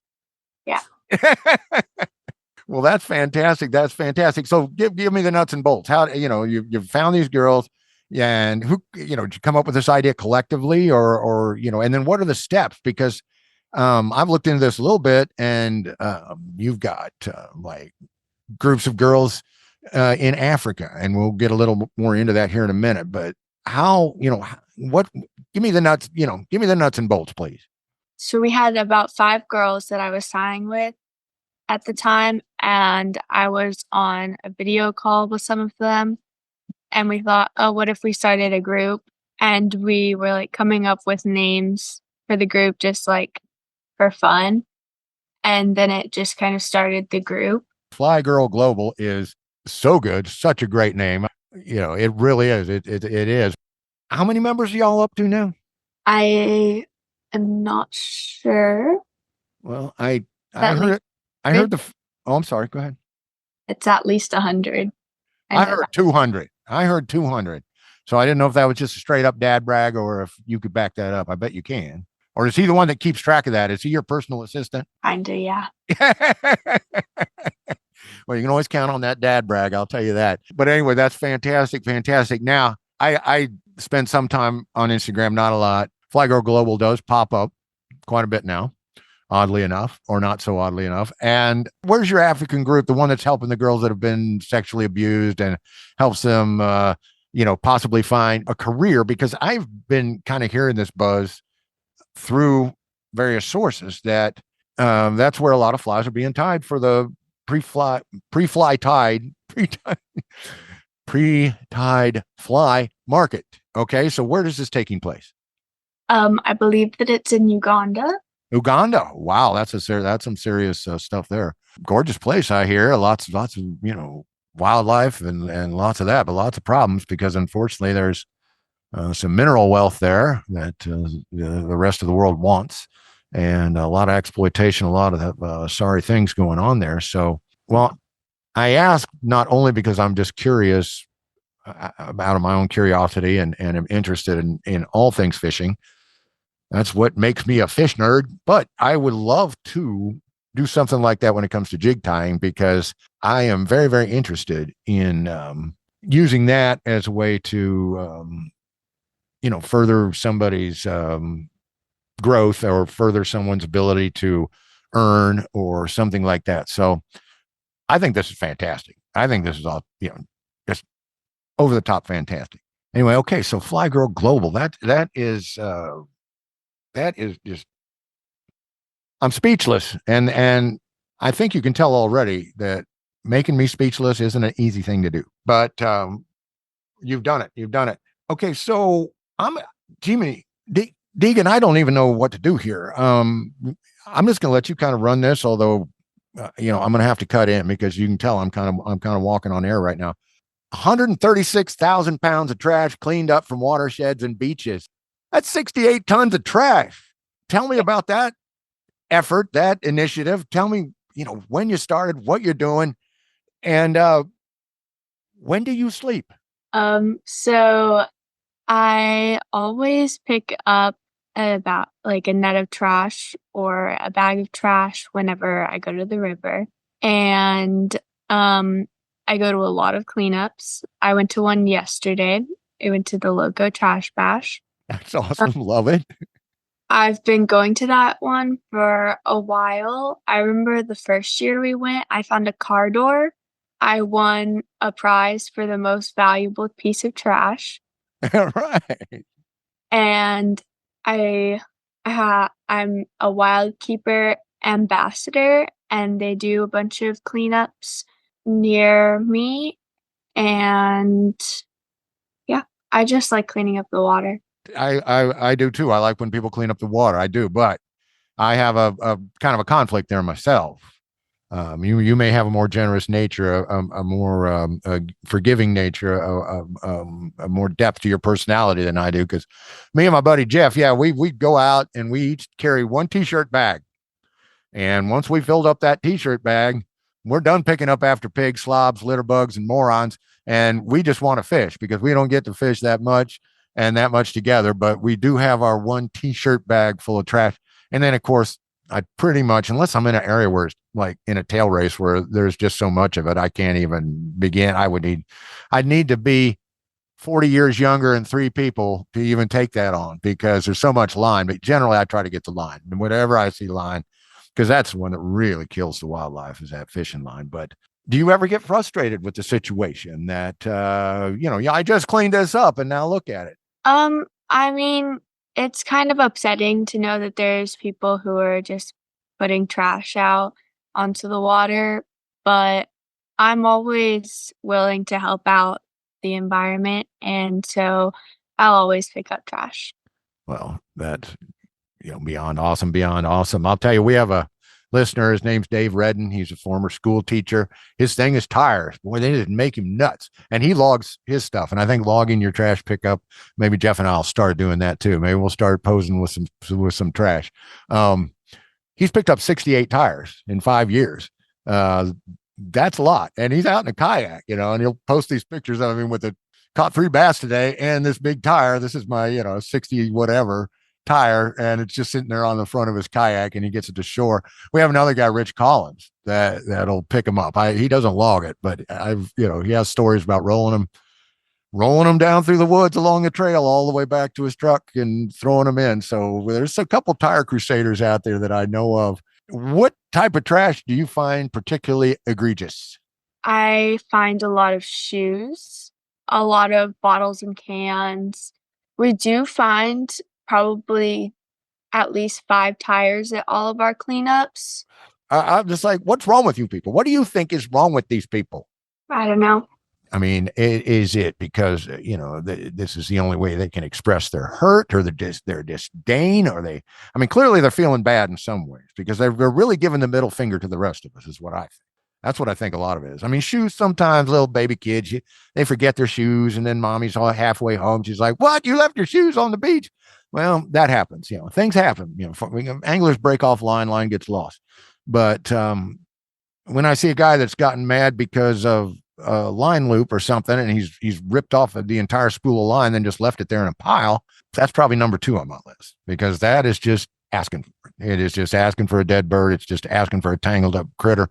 And wow, I'm just proud and impressed and pleased that Texas has somebody like you helping them out, because every state, every place, every body of water needs some sort of guardian, some sort of steward, some sort of somebody that cares enough to put their feelings aside and get in there, roll up their sleeves, and do this hard work. Okay, now, what do you say we move away from some of this serious stuff? All right, and victimization in Uganda and what motivates a litter bug, and move on to something kind of fun. Tell me about Yellow Sally. Yellow Sally. That is something I hadn't heard of, and I just looked it up this morning. And is that the apparel company you're talking about? Yeah. So they were the first company to make just women's clothes and girls' clothes for fishing. I'm wearing one of their shirts right now. Fabulous. They have a bunch of different fish prints and just like a bunch of different fishing clothes for wet wading or. Wow. Okay. Well, first of all, they're lucky to have you because you're built like a supermodel. That's one look. But the thing is, compared to men are basically rectangles, and then they can get a big bump around the waistline, and the bump behind under the belt, kind of, especially in Midwestern men like me, tends to disappear as you get old. And that's why our pants are always falling down, because our belly's pushing down on the front of the pants and there ain't nothing to hold it up in the back no more. But we're pretty easy to design clothes for. But I have talked about this with several women that have come on the show. I have a couple of friends that were so happy when DSG, for example, started creating a woman's line, hired some women designers, started doing that. And I think this is awesome. I think this is awesome. I mean, the wet wading pants, that sounds like something perfect for a Texas fly angler. How is Yellow Sally doing? They got a good market down there in Texas? Yeah, I buy a lot of their clothes. So.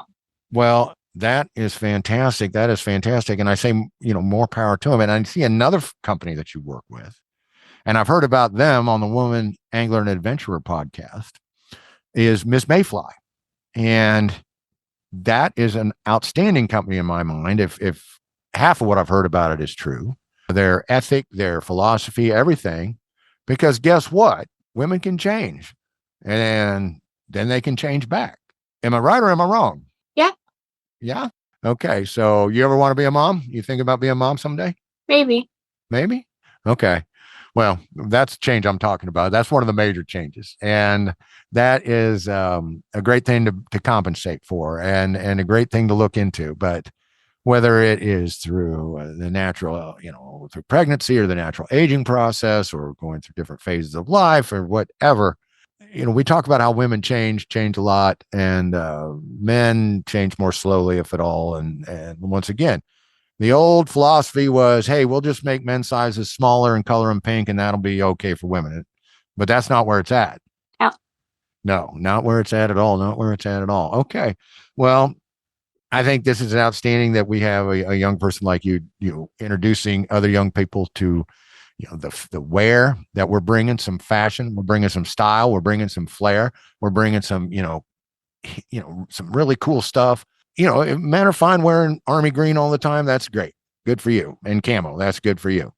But if we want some crazy pink and purple camo, if we want some psychedelic animal print, if we want this and that, we want some tie-dye, baby, it's going to happen. And it's absolutely fantastic that it is happening. And I love what women and their tastes and their needs and everything are bringing to the sport. And so I had to mention that, because it's great that you are giving these companies a young face to help them move their products along, help them market those products. All right. Let's talk fishing. Can we talk fishing? Yeah. Let's do it. All right. Let's do it. Okay. What, if you were told you can only fish for one fish, what would it be? Probably redfish. Redfish. Okay.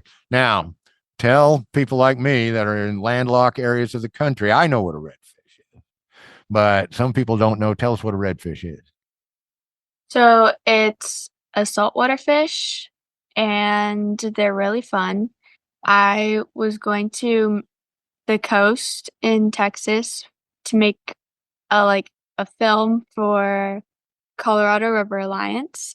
And so I went saltwater fishing on a boat and we went fishing for redfish and it was really fun. And they like group up into little pods and you like cast at it and then you get like a fish.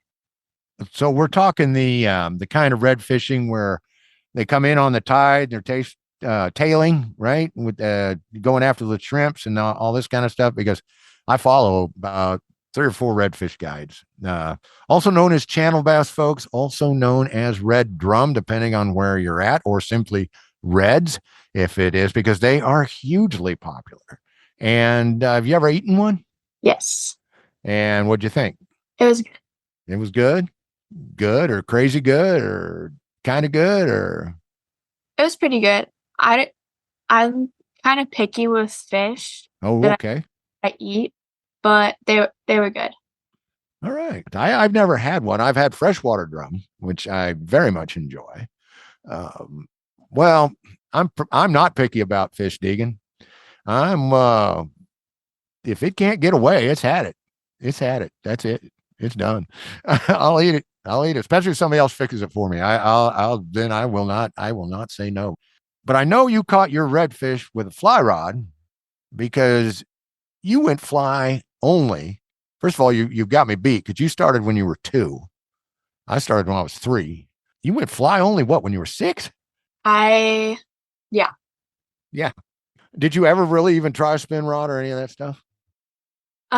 I was spin fishing from when I was 2, and then I started only fly fishing whenever I was 6. But I started fly fishing whenever I was 4. Yes, yes, yes. I have to show you the dad brag letter your dad sent me because he's like, and then you just whipped out and were able to do roll casting and all that kind of stuff. Yeah, so it actually I'm turning a couple shades of pink here right now. I'm getting a little blush on me because I can still end up tied to the tree, just like Charlie Brown in the kite tree. I work my fly casting. I work on it, but sometimes, especially if there's a breeze, it goes awry. Okay. And I'm working on it. I'm working on it. Talk to me. I'm just wondering. I mean, your dad says you've caught some record fish, but you're so dedicatedly catch and release that you've done what he knows were like 10 state or national records, but they're still out there swimming because you won't keep them. Is that right? Yeah. Yeah. You want to elaborate on one? Tell me about one. Get me a good fishing story, please. So it was spring break, I believe, and my uncle came down to go white bass fishing with us. And white bass. That's now you've done it. All right, keep going. That's right after crappie. That's my favorite. White bass are the only fish that we keep because they're directly competing with our state fish, the Guadalupe bass. Oh, right. So we keep those, and those are really good. And so I was white bass fishing, and it was really cold to me because it was like the beginning of spring or like the end of winter, and I hate being cold. And so I casted out my fly, and we call it a woolly ghost. It's a family pattern that we make. And I let it sink to the bottom, and then I strip in the fly, and I get a bite. And I'm reeling in the fish, and I was thinking that it was a white bass, like all of the other fish that we've been catching. And then it came in, and it was a Guadalupe bass. And my dad measured it, and it was bigger than whatever record it was. And so I decided to let it go because then we would have to like take it into somewhere and the fish would die, and I didn't want it to die. So I put it back, and we had a picture of it framed with the fly that I caught it on. I don't know if we still have that because I remember that was the old house that burned down. Oh dear. Oh wow. Okay. All right. Uh-oh. I'm getting a 10-minute warning. Jiminy, I feel like I just got going here. This isn't party on. We're gonna have to move along. Well, I'll tell you, I'm wondering too. I mean, because I'm just, I mean, my mind is flying. I just love white bass fishing when they're in that spawning run. I just can't get enough of it. And we have wipers. We have a lot of wipers too, in a couple of rivers that Jeff and I like to fish. And but boy, I tell you, you can just get into them one after another. And it's interesting because they don't really compete with black bass in reservoirs and lakes.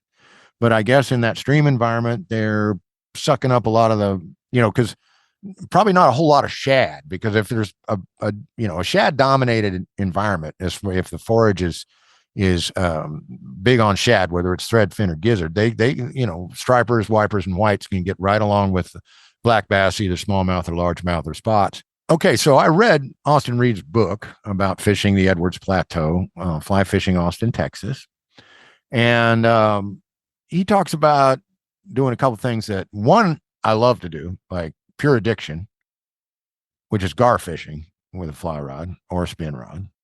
And the other one is carp fishing, which people think is easy, but it's not. Do you ever fish for either of those?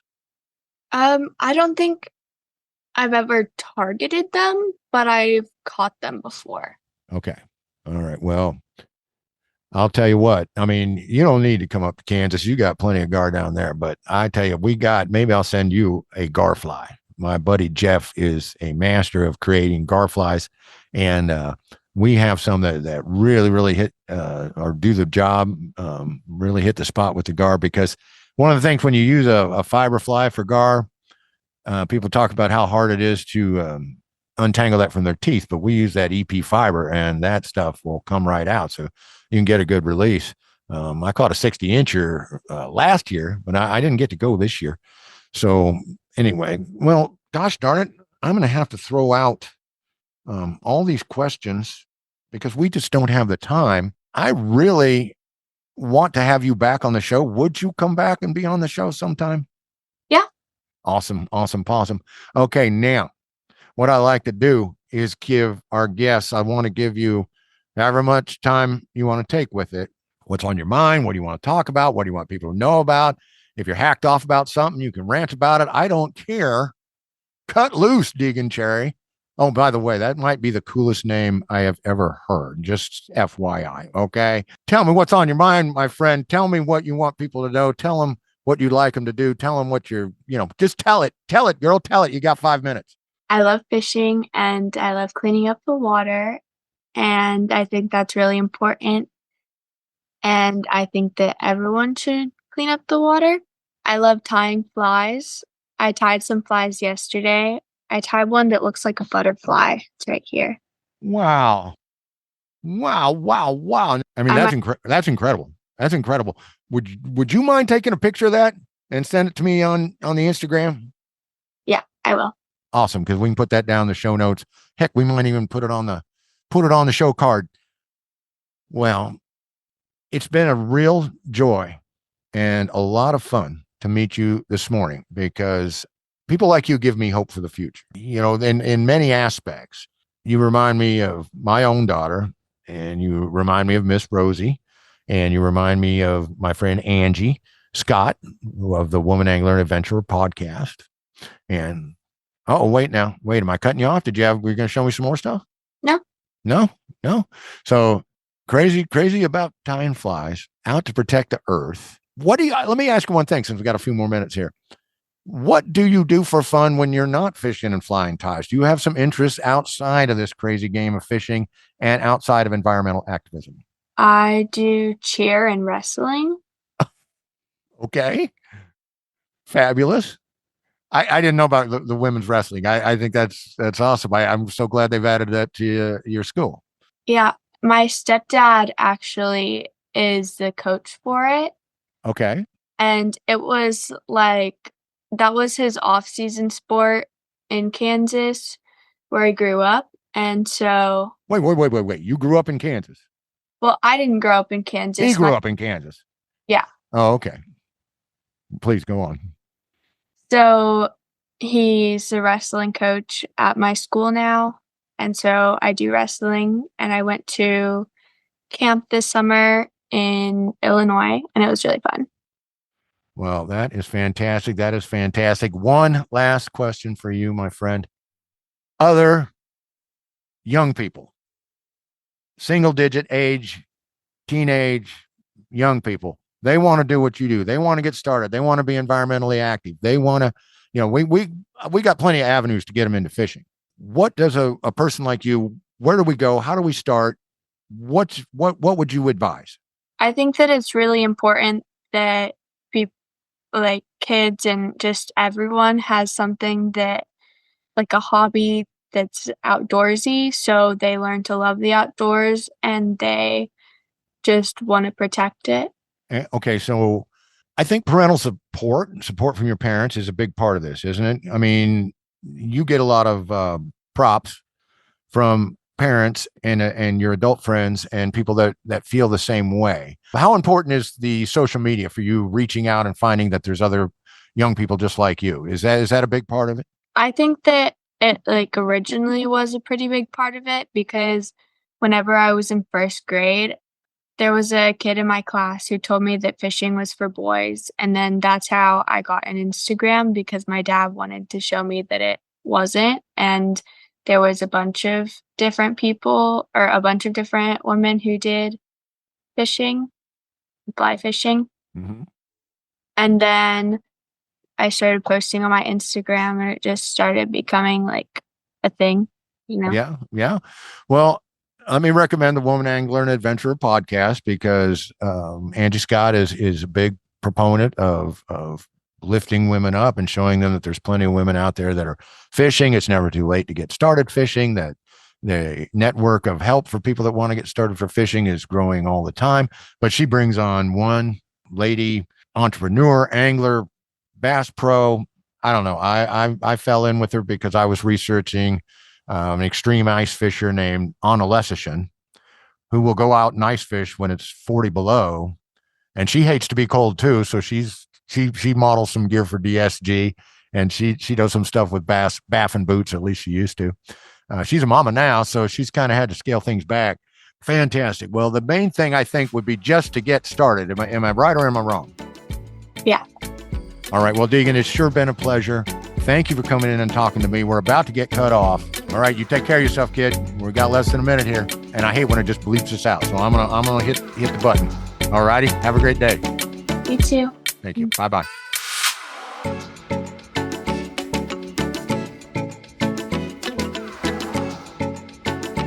Okay, just sitting through that intro, and I listed everything. I went ahead and put all that stuff down in the show notes too. Doesn't that just kind of make you tired? Yes. I mean, Deighan does more before breakfast than I do all day than I do all week. I know. I'm always impressed by people who do all this kind of stuff. Well, I mean, good grief. How many teenage kids go out and log 68 tons of trash and, have mercy. Well, John, you had kids, right? I have my daughter. One. Yes. All right. How when your kid was a teenager, how clean was that kid's bedroom?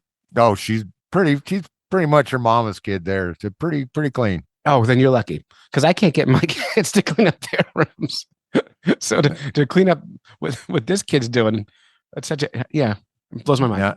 Yeah. My Sarah's the type that she she does art all over her room, and yes, it's great. And yeah, she can freehand something, and get it on the first try. And she put posters all over her ceiling and things like that. And but she keeps it orderly. Good. Well, so not normal. Not normal. Well, but she, and she leans Deighan's way, but this young lady is over the freaking top. So if you're wondering, what's the future have in store, well, have hope, because there are bright lights shining all over this great nation of ours. John, And there's always bright lights. I think people who get negative about the next generation haven't spent time with them. exactly. You know, I'm a middle school teacher now, and I watch the news or listen to talking heads talk about like what's going on in schools today. I'm like, none of that's true. Like none of the stuff people are saying on TV is what's happening in schools. Like, first of all, it can't be because that's not how school works. But like, they just lose touch. You know, they grow out, they pass that generation, and they think kids today, 30 years ago, they were saying the same things about us. That's exactly right. That's exactly right. You know, when I hear the loud music, all the way down from the highway coming up to my place, and I'm just like, well, don't get your tail in a knot over it just because it's their music and not yours. You were down there cranking up your Judas Priest and your Ozzy, your AC/DC, and you were doing it just to tick people off. Well, I used to drive through the beach town of Wildwood, New Jersey with my convertible, and I specifically played polka music to make people crazy. I didn't like the music. I just wanted to bother people. Well, I really am glad you say that, and I don't want to get off on a tangent, but there is a problem, and I don't want people coming after me, but when you have media that's owned in a monetary market, I don't want to say capitalism because it's such another hot button word that everyone tends to lose their. But if news is entertainment for cash, it's a problem. It is a problem because if you're out to get clicks, you're going to say sensationalistic things about kids and the situations at school and so forth, because that's what'll get clicks. Right. But it's up to the fish nerds to find young people like Deighan Cherry, who is just a mellow, soft-spoken, amazing child. Well, she is no child. She is a fine young lady at this point, but she has been rocking it since she was 4 years old. She is showing no signs of stopping, and I'm glad you said that, Clay, because that's got to be. I enjoyed it when I worked in a school. In fact, it was vital to my soul and to my being, and I loved coaching. I love hanging out with kids, and that's why I do as much fishing education as I can get my hands on here lately. So I consider you, for all the challenges teaching poses, you are a lucky man in my book. Well, I feel lucky. It's harder than it was 13 years ago, but that's not the kid's fault. That is not the kid's fault. No, indeed. That's but what people don't realize is when kids act poorly, that's nothing to do with the kid's fault. It's what adults allow them to do. So that's a reflection of adults in our society. So when you say the kids today are doing these things, it's the adults today that are letting the kids do those things. Yeah, it's not the kids. Letting them or teaching them, one of the two. Yeah, it ain't the kids. That's it. That's it. Yeah, it's what it is. Okay, I'm going to wind this up with just a little nostalgia. We got some listeners that love the old Lure Love podcast, and I had a guy. I love the Lure Love podcast. Well, I know, and I appreciate that, and thank you very much, and all that. But I wanted something pure Thanksgiving to finish this out with, and I tried hitting the Facebook page, and I tried hitting my Instagram, and I could not find anybody with a Thanksgiving themed fish recipe or anything like that. So let's talk about some flies. One of the most what is it? Exemplary. I'm not sure. What's the right word, Clay?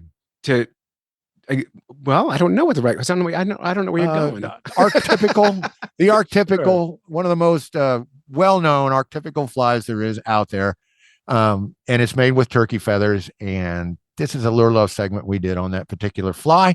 Please enjoy. Lure Love, I can't get enough. Got a space in my tackle box, just got to fill it up. Lure Love, I can't ever stop.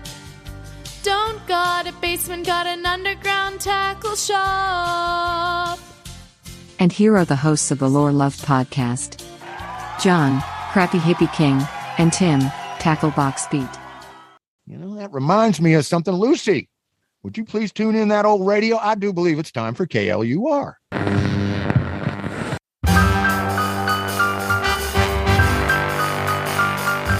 Good evening, America. It's K-Lure Radio, KLUR, where we flash, wobble, and roll. The year is 1936, and the greatest band on the stand right now is the Sculpins with their hit song, Muddler Minnow.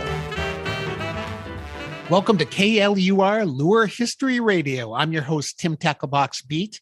Today, we're going to explore the origins of one of the most popular fly patterns ever created. Not only does it have a fabulous name, but it also uses mottled and banded turkey tail and wing feathers in its construction. I am, of course, talking about the muddler minnow. Now, John, when I think about the muddler minnow, to me, what it looks like is if you got a badminton birdie and it was brown, and then you stuck a feather wing off the back of it. It has kind of a tight head with the things kind of sprouting off it and that feather on the back. How would you describe a muddler minnow? Well, that's exactly right. I mean, its essential parts are it has to have some sort of head, or what they call a forend on it, of some sort of clipped hair. I don't know. It makes a real wide profile. Okay, that it has an underwing and a wing, so it's a full body. I mean, it's a full winged lure, has a flashy body on it. Yeah, the profile is the important thing, because it's not only looks like something with wings, but as it's pulled through the water, those wings kind of give you some action. They kind of pop up and down because the things you make a muddler out of are buoyant. So it's going to have maybe kind of a crawdad popping action, or it looks kind of like something propelling itself through the water. It's a great lure, and the standard versions are one of the most recognizable flies in the box. Now, John, when you brought up this bug as a topic, you talked about its evolution in the 50s Montana trout scene. And fly fishing legend Dan Bailey was certainly the one who popularized the fly. Fly fishing and travel was experiencing this huge upswing with a new mid-century leisure class. And Bailey's Fly Shop in Livingston, Montana was a destination for a lot of anglers who were trying to discover the western waters of our great nation. And one of the most recommended patterns was Dan's version of the muddler minnow. However, it wasn't Dan who invented it. What, huh? Lucy, can you set the scene for us? Oh, thank you, Tim. This will give me a chance to try out my literary skills. You know I long to be an outdoor writer like you someday. Ah, Lucy, cut it out. I'm blushing. Oh, is he ever? I mean, he's turning a weird shade of blotchy pink. I mean, man, if I ever saw a pack of hot dogs that looked like that, I probably wouldn't buy them. I mean, I don't know. They might be good for bait, though. But then, if I bought them and took them out, I'd be afraid I'd accidentally eat one, because I get hungry when I'm fishing sometimes, But, if I had a pack of grape jello and some crushed up Crappy garlic. hippie, please. Your stream of consciousness moment is preventing me from setting the scene. Oh, whoa, you're right. Oh, sorry, Lucy, sorry. The moon looks down on a riverbank in a far northern land. From the silver-lit waters rises the sound of gentle current. Nearby, the quiet hiss of an oil lantern, and there in the small circle of light, a white man listens attentively to the murmuring voices of 3 First Nation fishing guides. Cupped in the glistening wet hands of one of the guides is a small, brown fish. The secret of the river's ability to produce enormous brook trout is introduced to the mind of a creator. With one last studied look, the listener purposefully reaches for a portable fly tying kit. As the guide turns toward the riverbank to release the little fish, the other 2 watch with curious wonder as a powerful lure is built right before their eyes. The river is Ontario's Nipigon, the visitor is fly-tying icon Dan Gapin, and the year is 1936. Well, I'll be. So there you have it, John. The lure was not invented out west, but in the Northland in the Thunder Bay region of Lake Superior. But the legacy remains the same. This is a fly for big trout wherever it's fished. You see, Gapin had built a fishing lodge on the Nipigon River, and he wanted a fly his guests could use to catch those big brookies that got that way by eating the slimy brown sculpin. Ooh, slimy brown sculpin, eh?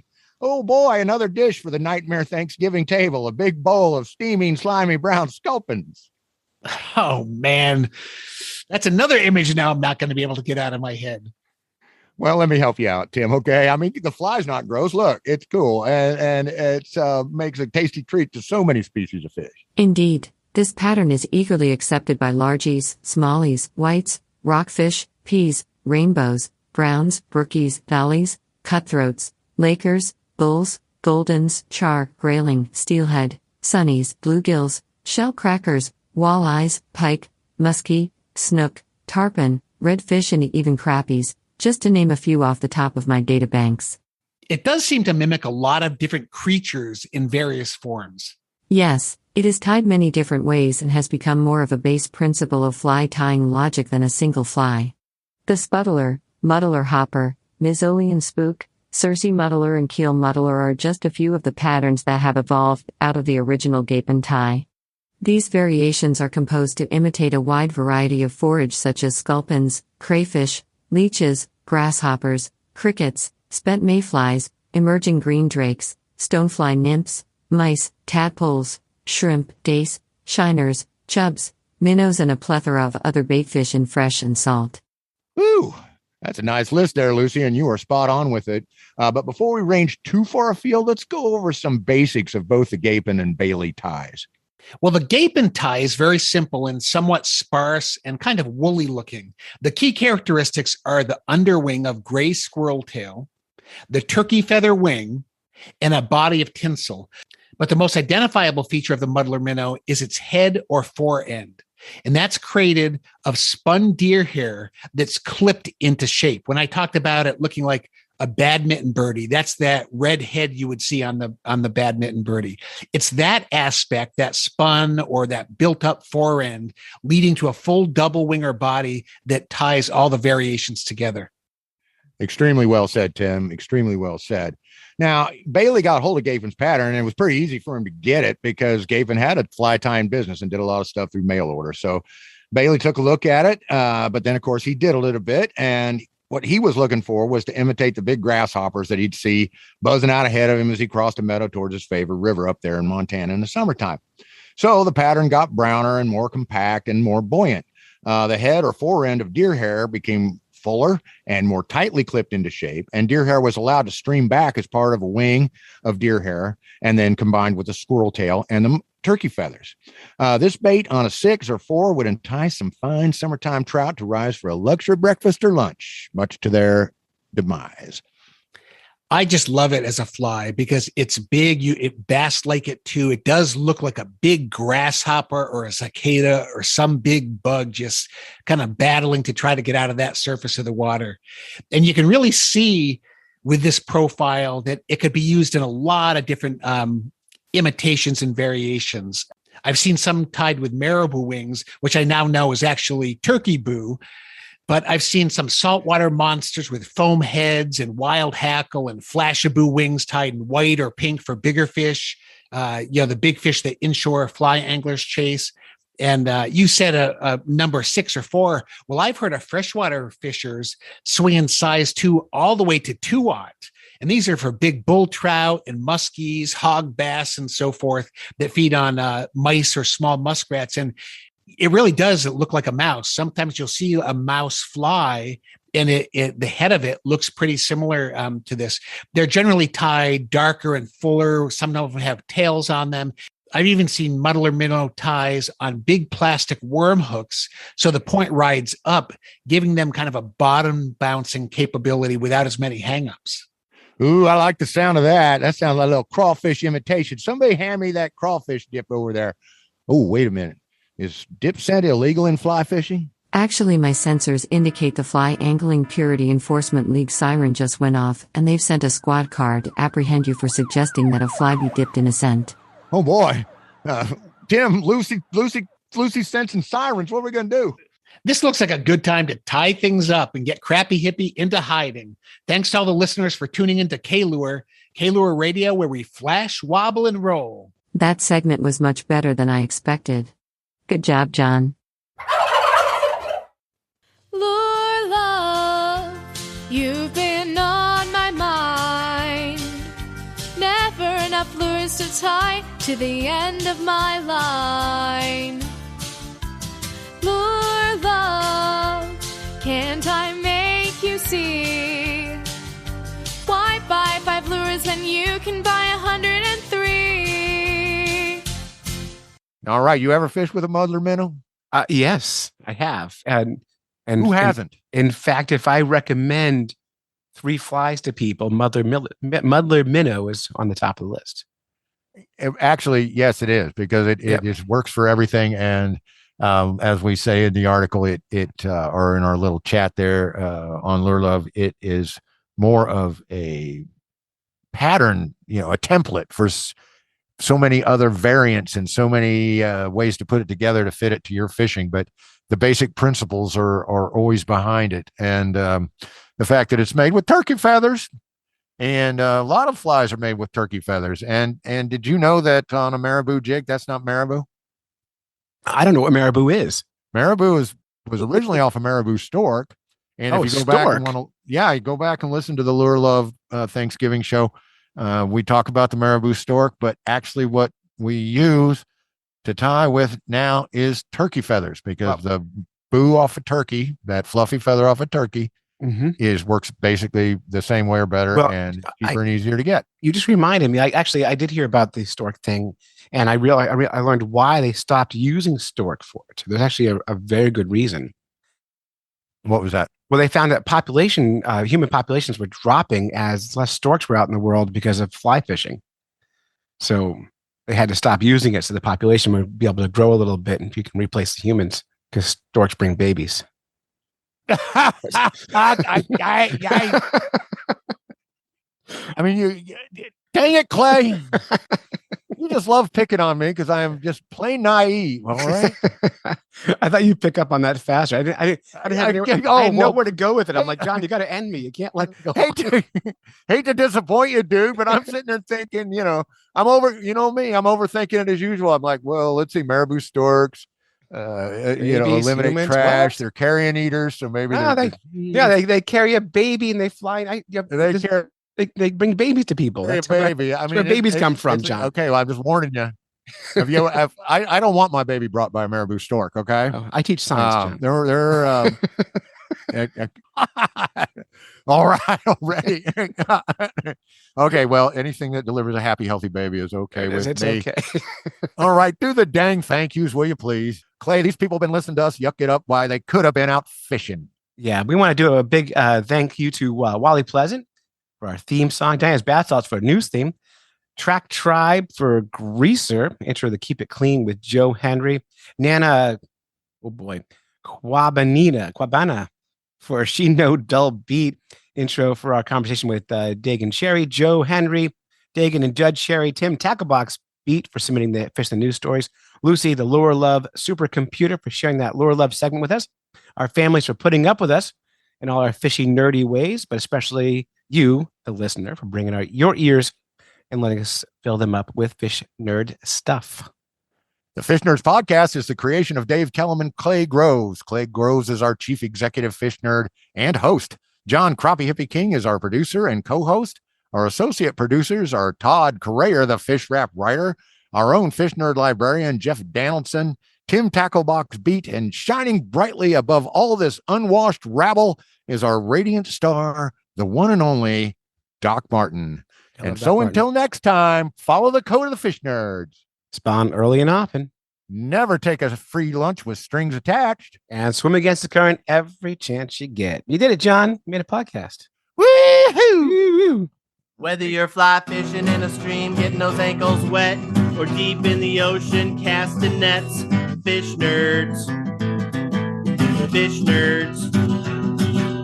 Fish Nerds. It's a podcast. Just for the halibut. Fried in a basket or broiled in a pan. Eat it raw like you're in Siam. Fish Nerds. Fish Nerds. Fish Nerds. It's a podcast. Done and done. John, I forgot to mention that we have hats for sale for Christmas. Well, I just got a new shipment in.